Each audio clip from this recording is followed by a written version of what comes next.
ಇದ್ರು ಕೆಳಗಡೆ. ಈಗ ಅದನ್ನು ನೀವು ಲಯಗೊಳಿಸಿದರೆ ಅದೊಂದು ನಿರ್ಮಲ ಜೀವನವೆಂದು ಹೇಳಬಹುದು. ಇದನ್ನು ಅಂಡರ್ಲೈನ್ ಮಾಡಿಕೊಂಡ್ರೆ ಮೇಲ್ಗಡೆ ನಿಜವಾದ ಜೀವನ ಅಂತ ಬರೆದ್ರು, ತದನಂತರ ನಿರ್ಮಲ ಜೀವನ ಅಂತ ಬರೀತಿದ್ದಾರೆ. ಈಗ ಅದನ್ನು ನೀವು ಲಯಗೊಳಿಸಿದರೆ ಅದೊಂದು ನಿರ್ಮಲ ಜೀವನವೆಂದು ಹೇಳಬಹುದು. ಈ ನಿರ್ಮಲ ಜೀವನವನ್ನು ಲಯಗೊಳಿಸಿದ ಮೇಲೆ ಏನು ಇರುವುದೋ ಅದೇ ನಿಜ ವಸ್ತು. ಇದನ್ನು ಲಯಗೊಳಿಸಿದ ನಂತರ ಬರುವ ಚಿತ್ರಿಸಲು ಶಬ್ದಗಳು ದೊರೆಯುವುದಿಲ್ಲ. ನಿರ್ಮಲ ಜೀವನದ ಲಯಾವಸ್ಥೆಯ ನಂತರ ಉತ್ಪನ್ನವಾಗುವ ಪದಾರ್ಥದಲ್ಲಿಯೂ ಹೋಮಾದಲ್ಲಿಯೂ ನಾಮಮಾತ್ರದ ಅಂತರ ಉಳಿಯುವುದು. ಮುಂದೆ ಹೋಮಾದ ಅನುಮಾನವು ಪೂರ್ಣವಾಗುವುದೊಂದೇ ಬಾಕಿ. ಇದರ ನಂತರ ಏನು ಹೇಳಲು ಬರುವುದಿಲ್ಲ. ವಿಚಾರವು ಇದಕ್ಕಿಂತ ಮುಂದೆ ಹೋಗುವುದಾದರೂ ಕೊನೆ ಎಲ್ಲಿಯೂ ಸಿಗುವುದಿಲ್ಲ. ನಾವು ಅಂತಿಮ ದಶೆಯಲ್ಲಿ ಬಂದು ಈಶ್ವರೀಯ ಆಜ್ಞೆಗಳನ್ನು ಪಡೆಯ ಹತ್ತಿದ ಮೇಲೆ ಬುದ್ಧಿ ಕೆಲಸ ಮಾಡುವುದಿಲ್ಲ. ಆಜ್ಞೆಗಳು ಎಲ್ಲಿಂದ ಬಂದು ಎಂಬುದು ತಿಳಿಯುವುದಿಲ್ಲ. ಈ ಅವಸ್ಥೆ ಉಂಟಾದಾಗ ಭಕ್ತನು ಅಲುಗಾಡಿಸದೆ ಭಗವಂತನು ಕೂಡ ಅಲುಗಾಡಲಾರನೆಂಬ ಮಾತಿನ ಸತ್ಯತೆಯನ್ನು ಮನಗಾಣುವ ಸ್ಥಿತಿ ಬಂದಿತೆಂದೇ ತಿಳಿಯಬೇಕು. ನಾವು ಈ ಅಂತಿಮ ದಶೆಗೆ ಬಂದ ಮೇಲೆ ವೇದಗಳಲ್ಲಿ ದೊರೆಯುವ ವಿವರಣೆಯಂತೆ ಅದ್ವೈತದ ಕ್ಷೇತ್ರಕ್ಕೆ ಬರುವೆವು.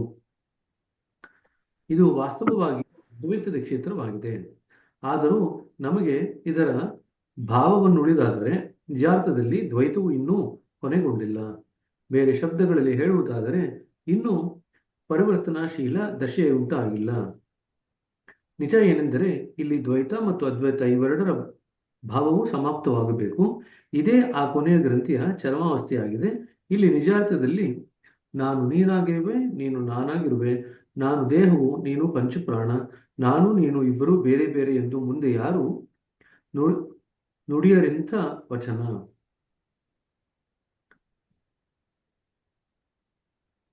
ಸೊ ಕಡೆಯ ಅವಸ್ಥೆಯಲ್ಲಿ ಏನಾಗುತ್ತೆ ಅಂತ ಬಾಬೂಜಿಯವರು ಬರೀತಾ ಇದ್ದಾರೆ ಈ ಒಂದು ಪ್ಯಾರಾಗ್ರಾಫ್ ಅಲ್ಲಿ.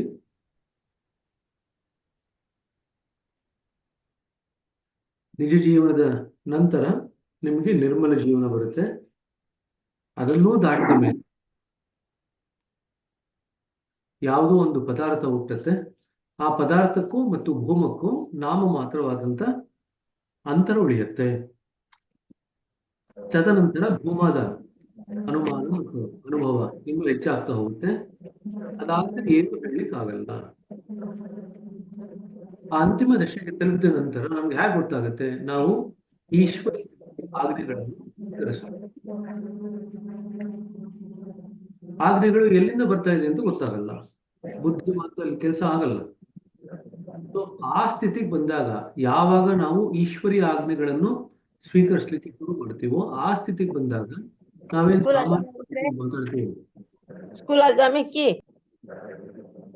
ನಾವೇನ್ ಸಾಮಾನ್ಯ ಸ್ತರದಲ್ಲಿ ಮಾತಾಡ್ತೀವಲ್ಲ, ಒಂದು ಎಲೆ ಅಲ್ಲಾಡ್ಬೇಕಾದ್ರೂ ಕೂಡ ಭಗವಂತನ ಆಜ್ಞೆ ಬೇಕು ಅಂತ ಅದನ್ನ ನಾವು ಮನಗಾಣ್ಲಿಕ್ಕೆ ಶುರು ಮಾಡ್ತೀವಿ. ಅಂದ್ರೆ ಭಕ್ತರ ಒಂದು ಸಂಚಲನ ಇಲ್ದಿರ ಭಗವಂತನು ಕೂಡ ಅಲುಗಾಡಲಾರ. ಈ ಒಂದು ಸ್ಥಿತಿನಲ್ಲಿ ನಾವು ನೆಲೆಸಿರ್ತೀವಿ. ಇದು ಈ 13ನೇ ಬಿಂದುವಿನ ಚರಮಾವಸ್ಥೆ. ಅಲ್ಲಿ ಒಂದು ರೀತಿಯಲ್ಲಿ ನೋಡಿದಾಗ ದ್ವೈತ ಅಂತ ಹೇಳ್ಬಹುದು. ಯಾವಾಗ ದ್ವೈತ ಆಗುತ್ತೆ? ಭಗವಂತನ ಜೊತೆ ನಾವು ಅವಿನಾಭಾವ ಸಂಬಂಧನ ಪುನರ್ಸ್ಥಾಪನೆ ಮಾಡ್ಕೊಂಡಿದೀವಿ ಅನ್ನೋ ಅರಿವು ಇನ್ನೂ ಇದ್ದಾಗ ಅದು ದ್ವೈತ ಭಾವನೆಯಲ್ಲಿರುತ್ತೆ. ಅದು ಹೊರಟೋದಾಗ ಅದ್ವೈತ ಭಾವನೆ ಬರುತ್ತೆ. ಆ ಎರಡನ್ನೂ ದಾಟಿದ ಮೇಲೆ ನಾವು ನಮ್ಮ ನಿಜ ವಸ್ತುವಿನ ಸ್ಥಿತಿನಲ್ಲಿ ನೆಲೆಸ್ತೀವಿ. ನಾವು ಈ ರೀತಿಯಲ್ಲಿ ರಮಿಸತೊಡಗಿ ಈ ಮಟ್ಟದವರೆಗೆ ಸಾಧ್ಯವಾದಷ್ಟು ಲಯ ಹೊಂದಿದಾಗ ನಮ್ಮಲ್ಲಿ ಯಾವ ವಿಶೇಷತೆ ಉಂಟಾಗುವುದು? ಏನಾಗುತ್ತೆ ಅವಾಗ? ಈ ರೀತಿಯಾಗಿ ಹೋಮದ ಜೊತೆಗೆ ನಾವು ಅವಿನಾಭಾವ ಸಂಬಂಧವನ್ನು ಮತ್ತೆ ಸ್ಥಾಪನೆ ಮಾಡಿಕೊಂಡಾಗ ಏನಾಗುತ್ತೆ ನಮಗೆ? ಯಾವ ಶಕ್ತಿಗಳಿಗೆ ಕೇಂದ್ರವು ಕಾರಣವಾಗಿದೆಯೋ ಆ ಎಲ್ಲ ಶಕ್ತಿಗಳು ನಮ್ಮಲ್ಲಿ ಉಂಟಾಗುವುದೆಂದು ನಾನು ಹೇಳುವೆ. ಸೊ ಕೇಂದ್ರದಿಂದ ಬಂದಿರತಕ್ಕಂಥ ಎಲ್ಲ ಶಕ್ತಿಗಳಿದೆಯಲ್ಲ, ಆ ಎಲ್ಲ ಶಕ್ತಿಗಳು ಕೂಡ ಈಗ ನಮ್ಮಲ್ಲಿ ಉಂಟಾಗಲಿಕ್ಕೆ ಶುರು ಆಗುತ್ತೆ. ಈ ಅವಸ್ಥೆಯನ್ನು ಮುಟ್ಟಿದ ಅಭ್ಯಾಸಿಯು ಆ ಮಹಾಶಕ್ತಿಯ ಮೂಲಕ ವ್ಯಕ್ತವಾಗುವ ಕಾರ್ಯಗಳನ್ನೆಲ್ಲ ಮಾಡಬಲ್ಲನು. ಈಗ ಕೇಂದ್ರದಿಂದ ಬಂದಿರತಕ್ಕಂಥ ಶಕ್ತಿ ಎಲ್ಲ ನಮ್ಮಲ್ಲೇ ವ್ಯಕ್ತ ಆಗ್ಲಿಕ್ಕೆ ಶುರು ಆಯಿತು ಅಂತಂದ್ರೆ ಆ ಶಕ್ತಿಯನ್ನು ಉಪಯೋಗಿಸ್ಕೊಂಡು ಎಲ್ಲ ಕಾರ್ಯಗಳನ್ನು ಬೇಕಾದ್ರೂ ನಾವು ಮಾಡಬಹುದು. ಒಂದು ವೇಳೆ ಹೀಗೆ ಮಾಡಲು ಅಸಮರ್ಥನಾದರೆ ಅದ್ವೈತಕ್ಕೆ ಯಾವ ಅರ್ಥವೂ ಇಲ್ಲ ಮತ್ತು ಅದರ ವಾಸ್ತವಿಕತೆಯೂ ಉಳಿಯುವುದಿಲ್ಲ. ಎಲ್ಲ ದೈವಿ ಶಕ್ತಿಗಳು ಆತನ ಆಜ್ಞೆಗೆ ಅಧೀನವಾಗಿರಬಹುದು. ಪ್ರಕೃತಿಯ ಕಾರ್ಯದಲ್ಲಿ ಬಾಧೆಯುಂಟಾಗಬಾರದೆಂದು ಆತನೇ ಅವುಗಳಿಗೆಲ್ಲಗೂ ಶಕ್ತಿಯನ್ನು ಕೊಡುವನು. ಈ ಮಾತನ್ನು ರಾಜಯೋಗದ ಪ್ರಭಾವದಲ್ಲಿ ನಾನು ಹೇಳಿಯೇ ಇದ್ದೇನೆ. ಸೊ ಕೇಂದ್ರದಿಂದ ಬರ್ತಿರ್ತಕ್ಕಂಥ ಶಕ್ತಿ ಎಲ್ಲ ನಮ್ಮಲ್ಲಿ ಹರಿದಾಗ ನಮಗೆ ಅದರ ಮೇಲೆ ಪ್ರಭುತ್ವ ಬರುತ್ತೆ. ಅದನ್ನು ಉಪಯೋಗಿಸ್ಕೊಂಡು ನಿಸರ್ಗದ ಯಾವ ಕೆಲಸನೂ ಚ್ಯುತಿ ಬರೆದಿರುವಂಥ ರೀತಿಯಲ್ಲಿ ನಾವು ಬೇಕಾದ್ರೆ ನಿಸರ್ಗಕ್ಕೆ ಶಕ್ತಿಯನ್ನು ತುಂಬಬಹುದು. ಹಿಂದಕ್ಕೆ ವಿವಿಧ ಯಜ್ಞಗಳ ಮೂಲಕ ಬೇರೆ ಬೇರೆ ದೇವತೆಗಳಿಗೆ ಶಕ್ತಿಗಳನ್ನು ಕೊಡಲಾಗುತ್ತಿತ್ತೆಂಬುದರ ವಿವರಣೆ ನಮ್ಮ ಪವಿತ್ರ ಗ್ರಂಥಗಳಲ್ಲಿ ಬಹುಶಃ ದೊರೆಯುವುದು. ಅಪೇಕ್ಷಿತ ಉದ್ದೇಶಗಳು ಇದರಿಂದಲೇ ಈಡೇರುತ್ತಿದ್ದುವು. ಸೊ ಹಿಂದೆ ಅವರ ಉದ್ದೇಶ ಏನಿತ್ತಲ್ಲ, ಅವ್ರೇನ್ ಮಾಡೋರು ಅಂತಂದ್ರೆ ದೇವತೆಗಳಿಗೆ ಹೋಮ ಹವನ ಯಜ್ಞ ಮಾಡಿ ದೇವತೆಗಳಿಗೆ ಶಕ್ತಿಯನ್ನು ಕೊಡೋರು, ದೇವತೆಗಳು ಇವರ ಅಭಿಲಾಷೆಯನ್ನು ಪೂರ್ತಿ ಮಾಡೋರು. ಇದು ಆಗ್ತಾ ಇದ್ದಿದ್ದು ಚಕ್ರ. ಹೋಮ ಹವನ ಯಜ್ಞಗಳೆಲ್ಲ ಏನು ಯಾತಕ್ ಮಾಡೋರು ಅಂದ್ರೆ ಋಷಿಗಳು ನಿಸರ್ಗದಲ್ಲಿರ್ತಕ್ಕಂಥ ದೇವತೆಗಳೆಲ್ಲ ನಿಸರ್ಗದ ಶಕ್ತಿಗಳು. ಆ ನಿಸರ್ಗದ ಶಕ್ತಿಗಳಿಗೆ ಇವರು ಹೋಮ ಹವನ ಯಜ್ಞ ಮಾಡಿ ಆ ನಿಸರ್ಗದ ಶಕ್ತಿಗಳಿಗೆ ಶಕ್ತಿಯನ್ನು ತುಂಬೋರು. ಆ ಶಕ್ತಿ ಏನ್ ಮಾಡೋದು, ಇವರ ಅಭಿಲಾಷೆಯನ್ನ ಈಡೇರಿಸಲಿಕ್ಕೆ ಅದು ಸಹಾಯ ಮಾಡೋದು. ಇದು ಆಗ್ತಾ ಇದ್ದಿದ್ದು ಮುಂಚೆ ಕೆಲಸ.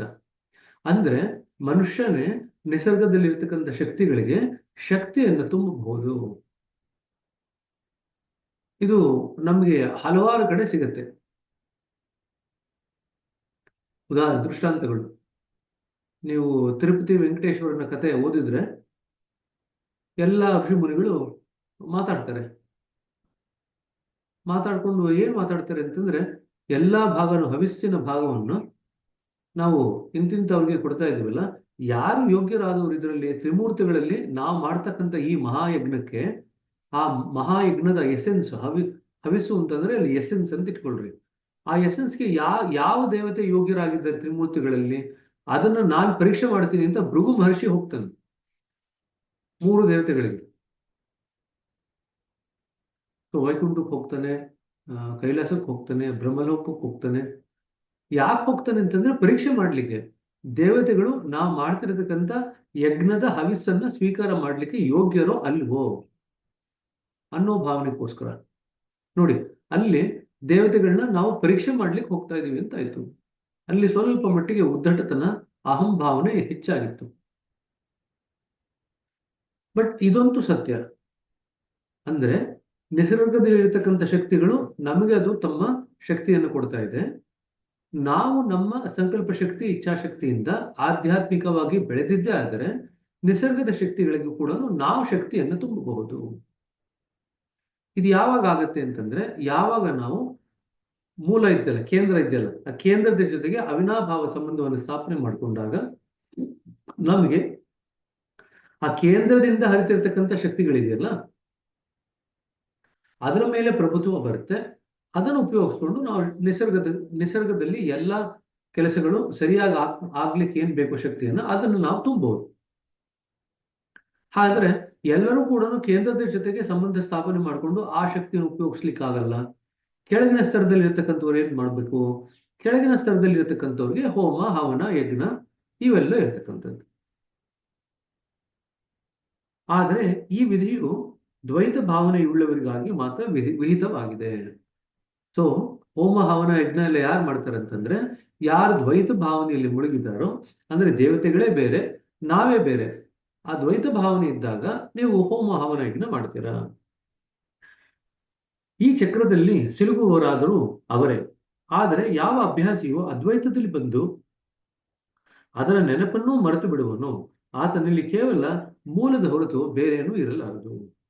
ಆತನು ಪ್ರಪಂಚದಲ್ಲಿ ಬೇಕಾದ ಪರಿವೃತ್ತಿಯನ್ನು ಉಂಟು ಮಾಡಬಲ್ಲನು. ಸಂಸಾರದ ಆಯುಷನ್ನು ಕಡಿಮೆ ಮಾಡುವ ಶಕ್ತಿ ಆತನಲ್ಲಿ ಬರುವುದು. ಆತನ ಇಚ್ಛಾಶಕ್ತಿಯು ಪ್ರತಿಯೊಂದು ವಿಷಯದಲ್ಲಿ ಕೆಲಸ ಮಾಡುವುದು. ಇದರಲ್ಲಿ ಸಮಯವು ಅವಶ್ಯ ಹಿಡಿಯುವುದು. ಸೃಷ್ಟಿ ರಚನೆಗಾದರೂ ಸಾಕಷ್ಟು ಕಾಲ ಹಿಡಿಯಿತು. ಸರ್ವೋತ್ಕೃಷ್ಟ ಪ್ರಜ್ಞಾನದ ಸ್ಥಿತಿಯಲ್ಲಿ highest level of super consciousness ಸ್ಥಿತಿಯಲ್ಲಿ ಧ್ಯಾನಪೂರ್ವಕ ನೋಡುವುದಾದರೆ ಈ ಪ್ರಪಂಚದ ರಚನೆಗೆ 1,20,000 ವರ್ಷಗಳು ಹಿಡಿದು ಎಂದು ಗೊತ್ತಾಗಿದೆ. ಭೂಮಾದ ಕೆಳಗೆ ಶಕ್ತಿಯ ಕೇಂದ್ರದಲ್ಲಿ ಒಂದೇ ಒಂದು ಆಘಾತವು ಉಂಟಾಗಿದ್ದರೂ ಅದರ ಪ್ರಭಾವವು ಪ್ರಕಟವಾಗಲು ಹಾಗೂ ರಚನಾ ಸಾಮಗ್ರಿಯು ಒಟ್ಟುಗೂಡಲು ಇಷ್ಟು ಸಮಯ ಬೇಕಾಯಿತು. ವಾಚಕರ ಮನೋರಂಜನಕ್ಕಾಗಿ ಇನ್ನೊಂದು ಮಾತನ್ನು ಹೇಳಿಬಿಡುವನು.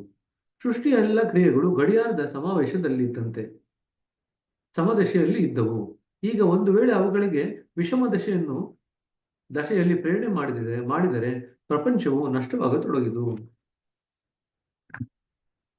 ಸೊ ವಿಷಮ ಅಂದ್ರೆ ಕ್ಲಾಕ್ ವೈಸ್ ಡೈರೆಕ್ಷನ್ ನಡೀತಾ ಇದೆ. ಗಡಿಯಾರದ ಮುಳ್ಳು ಹಾಗೆ ಕ್ಲಾಕ್ ವೈಸ್ ಡೈರೆಕ್ಷನ್ ನಡೆಯುತ್ತಲ್ವಾ, ಬಲಗಡೆ ಹಿಂಗೆ ತಿರುಗ್ತಾ ಇರುತ್ತೆ ಈ ರೀತಿಯಾಗಿ, ಅದು ಕ್ಲಾಕ್ ವೈಸ್ ಡೈರೆಕ್ಷನ್. ಸೊ ಸೃಷ್ಟಿ ರಚನೆ ಆಗ್ಬೇಕಂತಂದ್ರೆ ಅದೆಲ್ಲ ಮೂವ್ಮೆಂಟು ಆ ರೀತಿಯಲ್ಲೇ ನಡಬೇಕು. ವಿರುದ್ಧ ದಿಕ್ಕಿನಲ್ಲಿ ನಾವು ತಿರುಗಿಸ್ಬಿಟ್ರೆ, ಅಂದ್ರೆ ಹಿಂಗ್ ಮಾಡ್ಲಿಕ್ಕೆ ಉಲ್ಟಾ ಮಾಡ್ಲಿಕ್ಕೆ ಶುರು ಮಾಡ್ತು ಅಂತಂದ್ರೆ ಅವಾಗ ಏನಾಗುತ್ತೆ, ಸೃಷ್ಟಿ ರಚನೆ ಎಲ್ಲ ಮತ್ತೆ ಹಿಂದೆ ಹೋಗ್ಬಿಡುತ್ತೆ. ಸೂರ್ಯ ಚಂದ್ರರ ಪ್ರಕಾಶವು ಕಡಿಮೆಯಾಗುತ್ತಾ ನಡೆಯುವುದು ಮತ್ತು ಸಂಸಾರದ ಆಯುಷು ಕ್ಷೀಣಿಸುವುದು. ಅಂದ್ರೆ ಅದಕ್ಕೆ ಮೆಸೇಜ್ ಬರೆದಿದ್ದಾರೆ ಬಾಬುಜಿಯವರು. ಕೇಂದ್ರದ ಸುತ್ತಲೂ ಒಂದು ವೃತ್ತವಿದೆ, ಇದೇ ಪರಿಮಿತಿ. ನಾನು ಹೇಳಿದಂತೆ ಇದನ್ನು ದಾಟಿ ಹೋಗುವುದು ಅಸಂಭವ. ಮಹಾಶಕ್ತಿಶಾಲಿ ವ್ಯಕ್ತಿಯಾಗಿದ್ದಾರೆ ಮಾತ್ರ ಕೆಲವು ಕ್ಷಣಗಳವರೆಗೆ ಅದರಲ್ಲಿ ಇಣುಕಿ ನೋಡಲು ಸಾಧ್ಯವಾದಿತ್ತು. ಈ ವೃತ್ತದ ಸುತ್ತಲೂ ತನ್ನ ಇಚ್ಛಾಶಕ್ತಿಯಿಂದ ಈ ವಿಶ್ವವನ್ನು ಕೊನೆಗೊಳಿಸಬೇಕೆಂಬ ಒಂದು ಸಜೀವ ವಿಚಾರವನ್ನು ಇಟ್ಟುಕೊಂಡು ಅದರ ಧಾರೆಗಳನ್ನು ಕೇಂದ್ರದ ಮಂಡಲದಲ್ಲಿ ಸಂಕಲಿತಗೊಳಿಸಿದ್ದಾದರೆ ಅದು ಕೇಂದ್ರದ ಶಕ್ತಿಯಿಂದ ಒಳಗೂಡಿ ಸ್ಪಂದನ ಉಂಟು ಮಾಡುವುದು. ಅನಂತರ ಅದು ಬೆಳೆಯತೊಡಗಿ ಅದೇ ಶಕ್ತಿಯು ಕೆಳಗಿಳಿಯಲು ಆರಂಭಿಸುವುದು. ಈಗ ಅದರಲ್ಲಿ ಎಷ್ಟು ವೇಗವನ್ನು ಹುಟ್ಟಿಸಲಾಗುವುದು ಅಷ್ಟೇ ತ್ವರಿತಗತಿಯಿಂದ ಈ ಪದಾರ್ಥವು ಹೆಚ್ಚುವುದು. ಸೊ ಇದೆಲ್ಲ ಬಾಬುಜಿಯವರು ಏನ್ ಬರೆದಿದ್ದಾರೆ ಅಂದ್ರೆ, ಜಗತ್ತನ್ನ ಕೊನೆಗೊಳಿಸ್ಬೇಕು ಅಂತಂದ್ರೆ ಯಾವ ಯಾವ ದಾರಿ ಇದೆ ಅಂತ ಬರೆದಿದ್ದಾರೆ ಅಷ್ಟೇ. ಇನ್ನೊಂದು ಉಪಾಯವೆಂದರೆ ಪ್ರವಾಹಿತ ಶಕ್ತಿಯನ್ನು ತನ್ನ ಇಚ್ಛಾಶಕ್ತಿಯಿಂದ ಕೇಂದ್ರದಲ್ಲಿ ಎಳೆಯಲು ಆರಂಭಿಸುವುದು. ಹೀಗೆ ಮಾಡುವುದರಿಂದ ಗತಿಗಳು ಗಡಿಯಾರದ ವಿಷಮ ದಶೆಯಲ್ಲಿ ತಾವಾಗಿಯೇ ಚಲಿಸತೊಡಗುವು. ಅದರ ಮೇಲೆ ಇಚ್ಛಾಶಕ್ತಿಯನ್ನು ಪ್ರಯೋಗಿಸಿದರೆ ಪ್ರಭಾವವು ಶೀಘ್ರವೇ ಉಂಟಾಗುವುದು ಮತ್ತು ಕೇಂದ್ರದ ವೃತ್ತದ ಮೇಲೆ ಇಚ್ಛಾಶಕ್ತಿಯ ವೇಗವನ್ನು ಬಿಟ್ಟರೆ ವಿದ್ವೇಷವು ಸಾವಕಾಶವಾಗಿ ಸಫಲವಾಗುವುದು. ಸ್ಥಿತಿಯು ಹೀಗಿರುವಾಗ ದಿವ್ಯ ಅಥವಾ ಆಂತರಿಕ ದೃಷ್ಟಿಯ ವಿಸ್ತಾರದ ಅನುಮಾನವನ್ನು ಯಾರೂ ಮಾಡಲಾರರು. ನಾನು ಎಲ್ಲವನ್ನು ಹೇಳಿದ್ದರೂ ಅದರ ವ್ಯಾಖ್ಯೆಯನ್ನು ಮಾತ್ರ ಬಹಳ ಜಾಗೃತಿ ವಹಿಸಿ ಮಾಡಿದ್ದೇನೆ. ಯಾರಾದರೂ ಈ ಮಟ್ಟದವರೆಗೆ ಉನ್ನತಿ ಹೊಂದಿ ಪ್ರಕೃತಿಯಲ್ಲಿ ಯಾವುದಾದರೂ ಒಂದು ವಿಶೇಷ ಪರಿವರ್ತನೆಯನ್ನು ಮಾಡಬಯಸಿದರೆ ಅದರ ವಿಧಾನ ತೀರ ಚಿಕ್ಕದಾಗಿದೆ. ಇದರಲ್ಲಿ ಆತನು ಅಸಫಲನಾಗುವುದೇ ಅಸಂಭವ. ಆತನಿಗೆ ಪ್ರತಿಯೊಂದು ಮಾತು ಸಾಧ್ಯವಿದೆ. ಈ ಉಪಾಯವು ಹೀಗಿದೆ: ತನ್ನ ಈ ಮೂಲದಶೆಯಲ್ಲಿ ಶಬ್ದಗಳೇ ಲುಪ್ತವಾಗಿರುವಂತಹ ಒಂದು ವಿಚಾರವನ್ನು ನಿಲ್ಲಿಸಬೇಕು. ಕೇವಲ ಭಾವ ಮಾತ್ರವೇ ಈ ಅಭಿಪ್ರಾಯವನ್ನು ವ್ಯಕ್ತಗೊಳಿಸುವಂತಿರಬೇಕು. ಆಗ ಅದೇ ವಸ್ತು ಈ ಕೆಲಸವನ್ನು ಮಾಡತೊಡಗುವುದು. ಅದೇ ಈಶ್ವರೀಯ ಆಜ್ಞೆಯಾಗುವುದು. ಆದರೆ ಮೇಲೆ ವರ್ಣಿಸಲಾದಂತೆ ಸರಿಯಾದ ಅಂದಾಜು ಬರುವ ಹಾಗೆ ಭೂಮಾದೊಳಗೆ ಸಂಬಂಧ ಉಂಟಾಗಬೇಕು. ಆಗ ಇದರಲ್ಲಿ ಹುಟ್ಟಿದ ವಸ್ತುವಿಗೂ ಅದೇ ರೂಪ ಬರುವುದು. ಉದಾಹರಣಾರ್ಥವಾಗಿ ಒಂದು ತಂತಿಯನ್ನು ಮೀಟಿದರೆ ಎಲ್ಲಾ ತಂತಿಗಳಲ್ಲಿ ಹೇಗೆ ಅದೇ ಝೇಂಕಾರ ಅಥವಾ ಸ್ಪಂದನ ಉಂಟಾಗುವುದು, ಹಾಗೆ ಭಕ್ತನ ನಿಲುಕು ಈ ಮಟ್ಟದವರೆಗೆ ಬಂದಾಗ ಆತನು ಭಕ್ತನಾಗಿ ಉಳಿಯುವುದಿಲ್ಲ. ಆದರೂ ಆತನ ಸೇವಕತ್ವವು ಅಳೆಯುವುದಿಲ್ಲ. ಯಾವ ಸಂಬಂಧವು ಆತನನ್ನು ಇಲ್ಲಿವರೆಗೆ ಮುಟ್ಟಿಸಿತೋ ಅದನ್ನು ಆತನ ಹೃದಯವು ಬಿಟ್ಟುಕೊಡದಿರುವುದು ಆತನ ಸೌಜನ್ಯವಾಗಿದೆ. ಸೊ ಈಗ ಗುರುಗಳೇ ನಿಮ್ಮನ್ನ ಅಲ್ಲಿವರೆಗೂ ಕರ್ಕೊಂಡು ಹೋಗ್ತಾರೆ ಅಂತಂದ್ರೆ, ಗುರುಗಳಿಗೆ ನೀವು ಸೇವಕರಾಗಿರ್ತಕ್ಕಂಥ ಒಂದು ಭಾವ ಏನಿದೆ ಅದನ್ನು ಬಿಟ್ಕೊಡ್ಬಾರ್ದು. ಗುರುಗಳಿಗೆ ಶಿಷ್ಯನಾಗಿರ್ತಕ್ಕಂಥ ಭಾವ ಏನಿದೆ ಅದನ್ನು ಬಿಟ್ಕೊಡ್ಬಾರ್ದು. ಇದರಂತೆಯೇ ಆತನು ಪ್ರಪಂಚಕ್ಕೆ ಅವಶ್ಯಕವಾದ ಆಜ್ಞೆಗಳನ್ನು ಹೀಗೆಯೇ ಪಡೆಯುವನು. ಆತನಿಗೆ ಸ್ವಂತದ ಸ್ವಾರ್ಥ ಯಾವುದೂ ಇರುವುದಿಲ್ಲ. ಒಂದು ರೀತಿಯಿಂದ ಆತನೇ ಭೂಮಾದ ಅಂಶವಾಗಿ ಬಿಡುತ್ತಾನೆ. ಈ ದಶೆಯು ಕಂಡವರಿಗೆಲ್ಲ ಬರುವುದಿಲ್ಲ. ನಿಯತಿಯು ಸಂಸಾರದಲ್ಲಿ ಪರಿವರ್ತನೆ ಬಯಸಿದಾಗ ಮಾತ್ರ ಪ್ರಾಪ್ತವಾಗುತ್ತದೆ. ಈ ಕೋಟಿಯ ವ್ಯಕ್ತಿಗಳು ಎಂದಿಗೂ ಒಂದೇ ಕಾಲಕ್ಕೆ ಇಬ್ಬರಿರುವುದಿಲ್ಲ. ಇಡೀ ಪ್ರಪಂಚದಲ್ಲಿ ಒಂದು ಕಾಲಕ್ಕೆ ಒಂದೇ ಸತ್ಯವು ಹೀಗಿರಬಲ್ಲದು. ಅದು ಪ್ರಕೃತಿಗೆ ಅವಶ್ಯಕವಾದಾಗ ಮಾತ್ರ. ಜ್ಞಾನದ ಕೊನೆಯ ಮೇರೆಯನ್ನು ಹೇಳಿಬಿಟ್ಟಿದ್ದೇನೆ. ಅದನ್ನು ಶಬ್ದಗಳ ಮೂಲಕ ಅಭಿವ್ಯಕ್ತಗೊಳಿಸಬೇಕಾದರೆ ಜ್ಞಾನವೆಂಬ ಶಬ್ದವು ಅದಕ್ಕೆ ಉಚಿತವಾಗಲಾರದು. ಅಭ್ಯಾಸಿಗಳು ಈ ಮಟ್ಟದವರೆಗೆ ಮುಟ್ಟಲು ಪ್ರಯತ್ನ ಮಾಡಬೇಕು. ಅದಕ್ಕೂ ಮುಂದೆ ಏನಿದೆ ಎಂಬುದರ ತಿಳುವಳಿಕೆಯಾಗುವ ಸಂಭವವೂ ಇದೆ. ಈ ಸೂಚನೆ ಮುಂಬರುವ ಪೀಳಿಗೆಗಾಗಿ ವರ್ತಮಾನ ಕಾಲದ ಜನರು ಇದನ್ನು ಕುರಿತು ವಿಚಾರ ಮಾಡಲಿ. ಸೊ ಅಂತಿಮ ದಶೆ ಅಂತ ಏನ್ ಬರೆದಿದಾರಲ್ಲ, ಅಂತಿಮ ದಶೆನಲ್ಲಿ ಏನಾಗುತ್ತೆ, ಅಲ್ಲಿ ಏನೇನೆಲ್ಲ ಅನುಭವಗಳಾಗುತ್ತೆ, ಏನೇನೆಲ್ಲ ಶಕ್ತಿಗಳನ್ನ ಪಡ್ಕೊಳ್ತೀವಿ, ಆ ಶಕ್ತಿಗಳನ್ನ ಯಾವ ರೀತಿ ಉಪಯೋಗಿಸ್ಕೋಬಹುದು, ಇವೆಲ್ಲವನ್ನು ಸಹ ಬಾಬಾಜಿಯವರು ಕೂಲಂಕುಷವಾಗಿ ಬರೆದಿಟ್ಟಿದ್ದಾರೆ. ಸರಿ, ಇಲ್ಲಿಗೆ ನಿಲ್ಸೋಣ. ಏನಾದ್ರು ಪ್ರಶ್ನೆಗಳಿದ್ರೆ ತಗೋಣ. ಬ್ರದರ್, 119ರಲ್ಲಿ ಸಂಸಾರ ಸಂಸಾರದ ಆಯಸ್ಸನ್ನು ಕಡಿಮೆ ಮಾಡುವ ಶಕ್ತಿ ಆತನಲ್ಲಿ ಬರುವುದು ಅಂತ ಒಂದು ಕಡೆ ಇದೆ. ಇನ್ನೊಂದ್ ಕಡೆ ಸಂಸಾರದ ಆಯಸ್ಸನ್ನು ಕ್ಷೀಣಿಸು ಬರ್ತಿದೆ. ಇನ್ನೊಂದ್ ಕಡೆ ಸಂಸಾರದಲ್ಲಿ ಪರಿವರ್ತನೆ ಬಯಸಿದ ಮಾತು ಪ್ರಾಪ್ತ ಆಗುವುದು. 3 ಕಡೆ ಬಂದಿದೆಯಲ್ಲ, 3 ಕಡೆ ಅರ್ಥ ಏನು? ಅಂದ್ರೆ ಇವೆಲ್ಲವನ್ನು ಪರಿವರ್ತನೆ ಮಾಡತಕ್ಕಂಥ ಶಕ್ತಿ ಅವರಲ್ಲಿ ಪ್ರಾಪ್ತವಾಗಿದೆ ಅಂತ. ಎಲ್ಲ ಶಕ್ತಿನೂ ಭೂಮದ ಹತ್ತಿರದಿಂದನೇ ಹರಿತಾ ಇರೋದು. ನಾವು ಭೂಮದ ಹತ್ರ ಹೋಗಿ ಸ್ಥಾಪನೆ ಮಾಡ್ಕೊಂಡಾಗ ಆ ಶಕ್ತಿಯನ್ನೆಲ್ಲ ನಾವು ಹೀರ್ಕೊಳ್ತೀವಿ. ಆ ಶಕ್ತಿಯನ್ನೆಲ್ಲ ಹೀರ್ಕೊಂಡಾಗ ನಾವು ಸಂಸಾರದಲ್ಲಿ ಯಾವುದೇ ರೀತಿಯಾದಂಥ ಪರಿವರ್ತನೆ ಮಾಡಲಿಕ್ಕೆ ನಮಗೆ ಸಾಧ್ಯವಾಗುತ್ತೆ. ಈ ಕೆಲಸ ಸಾಧ್ಯ ಆಗತ್ತೆ ಅಂತ ಬೇರೆ ಬೇರೆ ವಾಕ್ಯಗಳಲ್ಲಿ ವ್ಯಕ್ತ ಮಾಡಿದ್ದಾರೆ, ಬೇರೆ ಬೇರೆ ರೂಪಗಳಲ್ಲಿ ವ್ಯಕ್ತ ಮಾಡಿದ್ದಾರೆ ಅಷ್ಟೇ. ಎಲ್ಲ ಶಕ್ತಿಗಳ ಉಗಮ ಸ್ಥಾನ ಭೂಮದ ಹತ್ರ. ಪೆನ್ಸಿಲ್ ಎಲ್ಲೇ ಹೋಗೇ ಬಿಟ್ಟೈತ್ ನೋಡ್, ರಾತ್ರಿ ಎಲ್ಲೇ ಕಳೆದೇ ಹೋಯ್ತು. ಬ್ರದರ್, ಭೂಮ ಅಂದ್ರೆ ಕೇಂದ್ರನೇ ಅಲ್ರಿ ಬ್ರದರ್? ಹೌದು, ದೇವರಂದ್ರೂ ಕೇಂದ್ರ. ಕೇಂದ್ರದಿಂದಾನೇ ನೋಡ್ರಿ, ಕೇಂದ್ರದ ಪಕ್ಕದಲ್ಲೇ ಗುಪ್ತ ಚಲನೆ ಎಂದಿದೆ ಇಲ್ವಾ? ಆ ಗುಪ್ತ ಚಲನೆಯಲ್ಲಿ ಆಘಾತ ಉಂಟಾದಾಗ ಎಲ್ಲ ಶಕ್ತಿಗಳು ಪ್ರಕಟವಾಗುತ್ತೆ. ಹಾಗಾದ್ರೆ ಈಗ ನಾವು ಆಘಾತವನ್ನು ದಾಟಿದ್ದೀವಿ, ಗುಪ್ತ ಚಲನೆಯನ್ನು ದಾಟಿದ್ದೀವಿ, ಕೇಂದ್ರದ ಜೊತೆಗೆ ಅವಿನಾಭಾವ ಸಂಬಂಧ ಏರ್ಪಾಡು ಮಾಡ್ಕೊಂಡಿದ್ದೀವಿ. ಹಾಗಾದ್ರೆ ಕೇಂದ್ರದಿಂದ ಹೊರತಕ್ಕಂಥ ಎಲ್ಲ ಶಕ್ತಿಗಳು ನಮ್ಮ ಮುಖಾಂತರ ವ್ಯಕ್ತವಾಗ್ಲಿಕ್ಕೆ ಶುರುವಾಗುತ್ತೆ.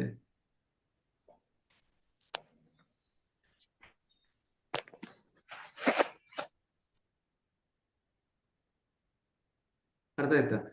ಸೊ ಕೇಂದ್ರ ಮಂಡಲ ದಾಟ್ತೀರಾ, ಕೇಂದ್ರ ಮಂಡಲ ದಾಟಿದ ಮೇಲೆ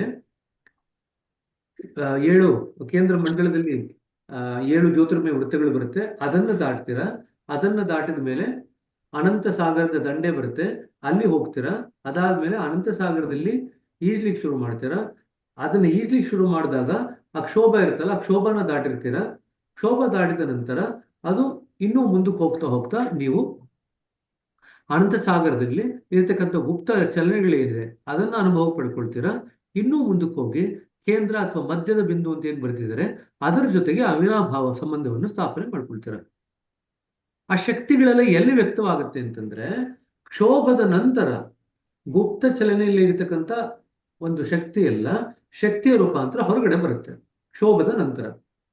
ಕ್ಷೋಭಕ್ಕೂ ಮುಂಚೆ ಏನಿತ್ತು, ಗುಪ್ತ ಚಲನೂ ಆಗಿತ್ತು, ಕೇಂದ್ರದ ಜೊತೆ ಇತ್ತದು.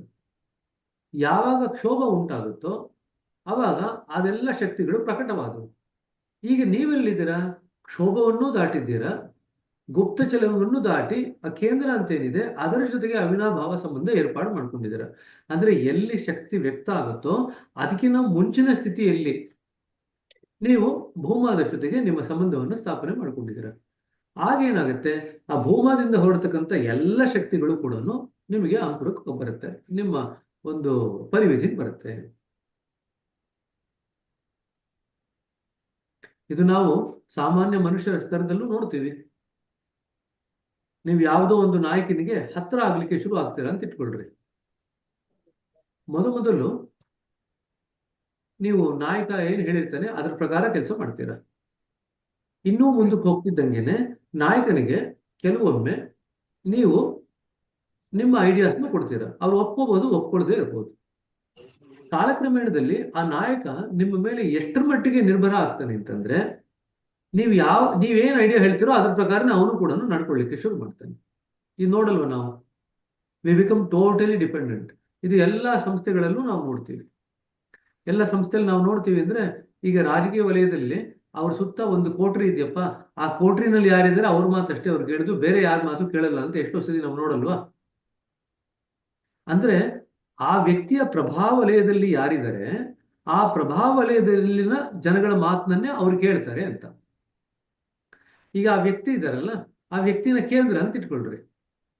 ಸುತ್ತಮುತ್ತ ಯಾವ ಆತ್ಮಗಳು ಬಂದು ಕೇಂದ್ರದ ಜೊತೆಗೆ ಅವಿನಾಭಾವ ಸಂಬಂಧ, ಈಗ ಆ ವ್ಯಕ್ತಿ ಜೊತೆಗೆ ನೀವು ಸಂಬಂಧ ಅತ್ಯಂತ ಹತ್ತಿರದ ಸಂಬಂಧ ಸ್ಥಾಪನೆ ಮಾಡ್ಕೊಂಡ್ರಾಗಷ್ಟೇನೆ ಆ ವ್ಯಕ್ತಿ ನಿಮ್ಮ ಮಾತು ಕೇಳೋದು. ಹೌದೋ ಇಲ್ಲೋ? ದೂರದ ಸಂಬಂಧ ಇದ್ರೆ ಅವ್ರು ಯಾಕೆ ನಿಮ್ಮ ಮಾತು ಕೇಳ್ತಾರೆ? ಕೇಳಲ್ಲ. ಆ ವ್ಯಕ್ತಿ ಜೊತೆಗೆ ಅತಿ ನಿಕಟವಾದಂತ ಸಂಬಂಧ ಸ್ಥಾಪನೆ ಮಾಡ್ಕೊಂಡಾಗ ಆ ವ್ಯಕ್ತಿ ನಿಮ್ಮ ಮಾತನ್ನ ಕೇಳಲಿಕ್ಕೆ ಶುರು ಮಾಡ್ತಾರೆ. ನೀವು ಕೊಡ್ತಕ್ಕಂಥ ಐಡಿಯಾಸ್ನ ಕಾರ್ಯಗತ ಮಾಡ್ಲಿಕ್ಕೆ ಶುರು ಮಾಡ್ತಾರೆ ಅಲ್ವಾ? ಅಂದ್ರೆ ನೀವಿಬ್ರು ಬೇರೆ ಬೇರೆ ಇದ್ರು ಕೂಡ ಜನಗಳ ದೃಷ್ಟಿನಲ್ಲಿ ಒಂದೇ. ಇವ್ರು ಹೇಳಿದ ಮಾತೇಪ್ಪ ಇವ್ರು ಕೇಳಿದ್ರು, ಇನ್ಯಾರ ಮಾತು ಕೇಳಲ್ಲ. ನಾವ್ ಎಷ್ಟೊತ್ತಿ ನೋಡ್ತೀವಿ, ನಮ್ ಸಂಬಂಧಗಳಲ್ಲೇ ನೋಡ್ತೀವಿ. ಇದು ಸೇಮ್ ಅದೇ ತರ ಆಗುತ್ತೆ. ಭೂಮಾದ ಜೊತೆಗೆ ಯಾರ ಅತ್ಯಂತ ನಿಕಟ ಸಂಪರ್ಕ, ನಿಕಟ ಸಂಬಂಧ ಸ್ಥಾಪನೆ ಮಾಡ್ಕೊಳ್ತಾರೋ ಅವರ ಮನಸ್ಸಿನಲ್ಲಿ ಏನ್ ಪ್ರಕಟ ಆಗುತ್ತೆ, ಅದೇ ರೀತಿಯಾಗಿ ಎಲ್ಲ ಕೆಲಸಗಳು ಕಾರ್ಯಗಳು ನಡೆಯುತ್ತೆ, ಶುರು ಆಗುತ್ತೆ. ಇದೇನು ನಮಗೆ ಅನುಭವಕ್ಕೆ ಬರದೇ ಇರತಕ್ಕಂಥ ವಸ್ತು ಏನಿಲ್ಲ. ಸಂಬಂಧಗಳಲ್ಲೇ ನಾವು ಅದನ್ನು ನೋಡ್ತೀವಿ, ಬೇರೆ ಬೇರೆ ಕ್ಷೇತ್ರದಲ್ಲಿ ನೋಡ್ತೀವಿ.